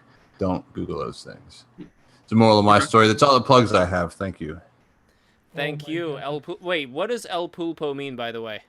It means no, it just means octopus dog. There we go. El Pulpo and Neocon Remover. I had a great time with you guys. Thank you so much for being here Thanks, on the Lev. BTR stream. I would love to have you back later on. And just in general, I want to say to everybody who's listening to this, who is new to, well, these types of libertarians, because honestly, like, the impression, like I said before, that people have of libertarianism or anarchism, I think has been completely skewed by a lot of cringe people, and you guys are anything but. You guys are a lot of fun, and please like you guys. follow them. Well, Yeah, this is and like, remember, it's like You get the analogy you would get be the like, hero seal of approval. well, thank you. I just followed you too, by the way, Hero. Oh, And, based. I'll follow you back, man. I'll follow you, Remus, and Gio, and everyone. Yeah, Thank you. yeah, Hey, bro. Not the Hey, girl. I'm Nick, sorry, I don't nothing follow wrong with women, but no offense, not personal. But Based. personal. It is. It's what it is. It's what it is. Huge I'm just being personal honest. doubt, But Jesus. nothing personal. It's a psychic assault to follow women. It's a psychic assault to follow women. A good It's true. a good analogy, I guess, would be like if you were like Oh, if you were like a Nick Fuentes conservative, and then you were like, well, having a conservative on the, or like you're having to talk to a conservative, and you just brought on like Tim Scott or something like that. Do you know what I mean? And you're just like, yeah, this is like what conservatism is, and like, or you know, Right. just some basic, and it's just like that's the thing of like, oh, this is like libertarianism. Well, this isn't what I associate with libertarianism. And it's like, right, because you're shown the blue check, fucking popular, like that's just not what like we represent. it's about tax cuts, man. And age of consent. It's about tax cuts and age of consent laws. Yeah, That's exactly. what people exactly. think libertarianism is. Yeah. It's about like, hey, I want to be able to smoke weed on the train car with the death camp that's gonna fucking kill me. Yeah. What it's the saying? I want to have smoke weed, my own marijuana farm with guns right, with my transgender gay married son. couples turning my Yeah. son trans or something. Yeah. That's something like like that's not my fucking that's not my vision for the future. Let's just say. Oh wow. There we go. And guys, follow also again Porco on Twitter. I Porco promise to Rosso. be more active. I promise. I look forward to that. Yeah. And of course, follow Hero Alchemy. I had a Hell lot yeah. of fun talking with you about this Super Hero. I always today. have fun with you, love. You're my guy. I love you. You're my dog. And You're the Remus, dog, man. you're the man now, dog. Oh, sorry. Okay. That's how it went. Yes. Yeah. Everybody follow Calth Respector on Twitter over here. And Brother. we got a comment from James, I think, over here. James Healy. Shout out to James Healy. Women posting their L's, my boy. MK Anyway, Ultra Money, please MK listen to Ultra MK Ultra Money podcast. Shout Yes, wonderful podcast, and that is also his Twitter handle. Here, I'm going to promote this as well. Follow MK Ultra Money on Twitter, and I think this is pretty much. Oh, and of course, the great Giovanni Panicietti, Hell Giant yeah. Gio, my man. Do you like this camera angle, or you go back to the old one? What do I you might think? go What did back the to chat old say? one. I like this one. It's I do pretty. too. It's very I'll amicable. try it out, maybe. It's cozy. Yeah, I like it. And also, He doesn't what is like it. happening? What is happening on this Sunday? I am going to have Afina Going to church Hyatt. is what's happening. Well, after church, I am gonna Fucking have Lord's Afina Hyatt. Yeah, Women's Day. I'm gonna have Afina Hey, Hyatt Afina. and Right Eggy. with Women's Day. Oh, and Eggy, another great Eggy, Women's yeah. Day. Eggy! So this is gonna be for the I miss art Eggy. stream. So this is the art stream on my own YouTube channel. So be sure to subscribe to the left stream and watch all my animations there. You guys have seen my animations. You know how crazy they are. Fantastic Plastic. If you guys haven't watched Fantastic Plastic, watch it. That's a great There's- one. There are certain things in Fantastic Plastic that if I was like high up, it would probably get me canceled. But I chose a different path, so that doesn't bother me anymore. So anyway, Nice. watch Fantastic Plastic. I think you guys are gonna get a real kick out of that. And lastly, I just want to say we are going to have the following happen for the week ahead. So we are going to have. Let me just. So Gio scroll posts on over balls here. to dunk on libertarian. Oh my god. Okay, so we are going to have a stream on Oh, that's conservatism. terrible. We were doing libertarian. Okay, we are going to have no. we're going to have Libby Emmons coming in, and Libby Emmons, she's a senior editor for the Post Millennial, writer for the Federalist, New York Post, Wow. Quillette, Unheard, Spectator USA. That's the whole gamut of like intellectual dark web publications. right? American Oh. Conservative Mag, Arc Digital, and Oh, Narratively. So, She's and we super are- conservative, which means she believes in stapling Israeli green cards to the back of the Yeah! plate. Oh, Lordy. Yo, All you, right, and we are gonna have Paul Matsko coming in. He is a historian, author of the Radio Right, editor for Tech and Innovation at guess where? Fucking National Review. I don't know. Ross. No, you're warm. No, Cato Heritage Institute. Foundation. Okay, yeah. Oh, my Yeah, my I was old so friend Foundation, fucking Kato, fucking the something, used yeah. car salesman. I love him. And we might just have Bennett Demelich for who used Well, to troll those people. I know who we are, and look, we are going to be very respectful to them because they came on here. This is a stream of peace. If I'm gonna any of you fry their guys, fucking ass. No, I'm if kidding, any of I'm you kidding, guys I'm have any kidding. I'm disagreements amicable with them, everybody. if any of you guys have any disagreements with them, this is what BTR is for. It's for coming in here and voicing wherever you guys happen to disagree and why. Yeah, that's what we do. Yeah, Bruce, I feel if we let Joel on that stream, it would just be it would be another program. It would be another show. Oh, who we are going to have on that stream it would be is total destruction. We are going to have the Prudentialist. The Prudentialist is going to come on better. that stream. Okay. I just love the thought of like a legit Kato person getting fucking routed by a guy with a YouTube channel. Yeah, for sure. I gotta give a little bit of Prudentialist is amazing though. He's a great guy. When I was going to all the big conventions and meeting all of these like big libertarian figures and stuff when I was in that whole organization, which was a fucking nightmare. I gotta say the Cato guys were the nicest of all of them. They were nicer than all the other organizations that were there to meet us, but they're such the biggest like used car salesmen. They're so slimy.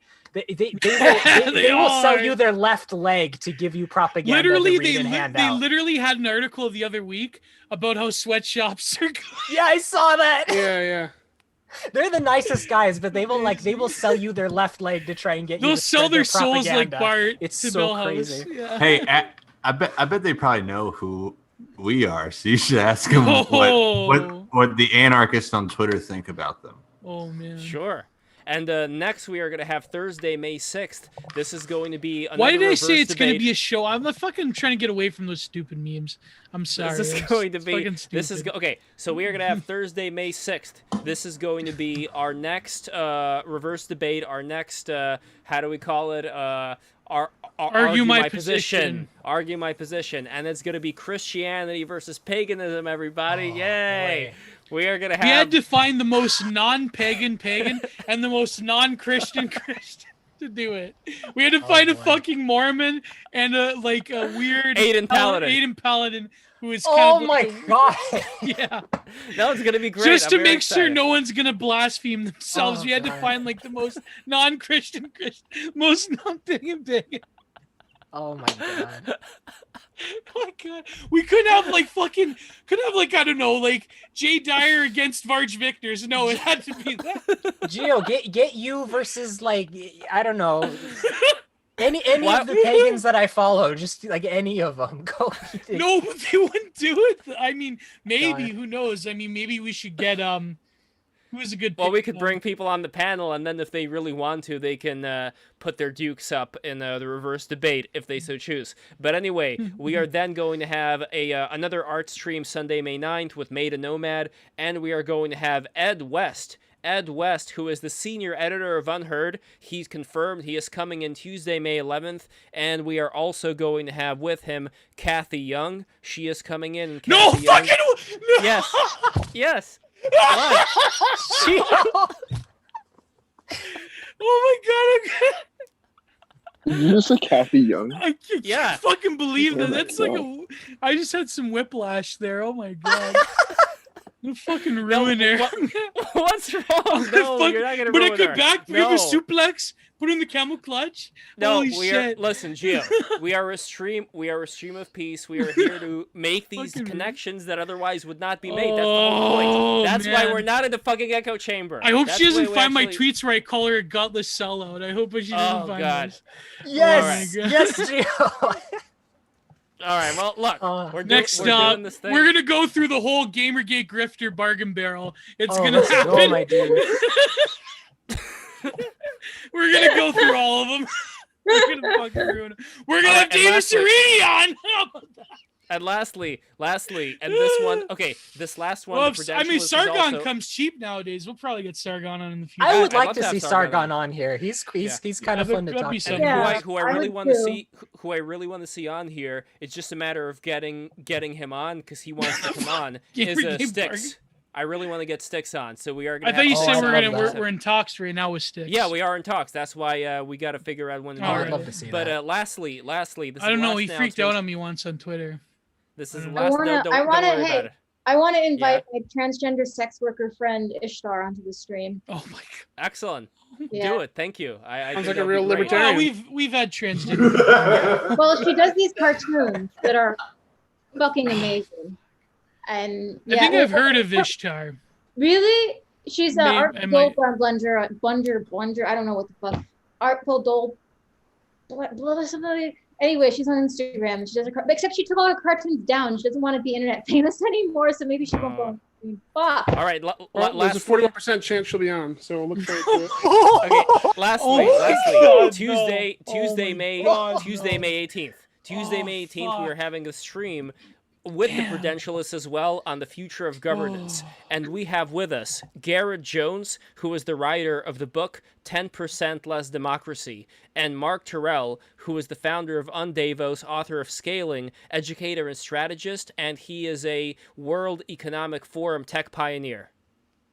So there we go. Oh my God. We're doing it. We're fucking doing it. You get, That's the you get point. Some, That's you the get fucking some point. bombs on here, man. Good job. Fuck. Gotta The give Those you point- props. streams break better the be rules. popular. I have to put my fucking balls through a grinder to just be fucking amicable to these people. There's no Okay. reason not to be amicable to these people. Look, Gio, we are all aspects of God made flesh. So there is no Well- reasons to be disrespectful to What anybody. about the dust you? And then Props, also my we're guy. going to have a reverse debate of we had our two Transhumanism. prolific 7 hours long transhuman versus Amprim, but we're gonna have a reverse debate, transhumanism versus Amprim. But Gennady can't do it because he says I'm the head of the transhumanist party, and that would look bad. People would shop my sound clips like I'm Ghost from True Capitalist Radio, and Who do people you will got take for his sound Amprim? clips. Dissing transhumanism and Ben Zion will like take his sound clips and be like, see, he doesn't believe in real transhumanism While eating pieces of himself. Yeah, Ben Zion's yeah. probably he's already on the way to having like cloned like whole like feet. He probably has like copies of his feet. Anyway, Oh my that he God. consumes, like that one, like Cronenberg's son. They made that film in Hamilton, Antiviral.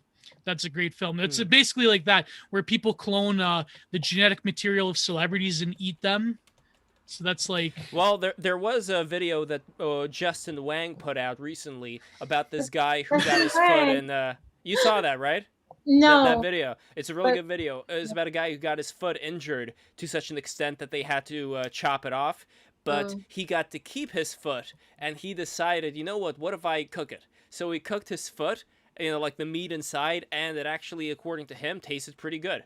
So there we go. Long pig, that's what they called it. Yeah. Yeah. I'll let you long know me and Justin hang out.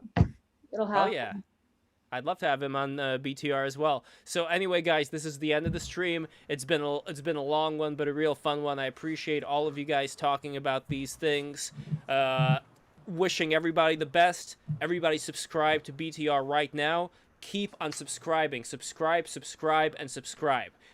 Thank you so much, everybody. God bless. Guys. Good.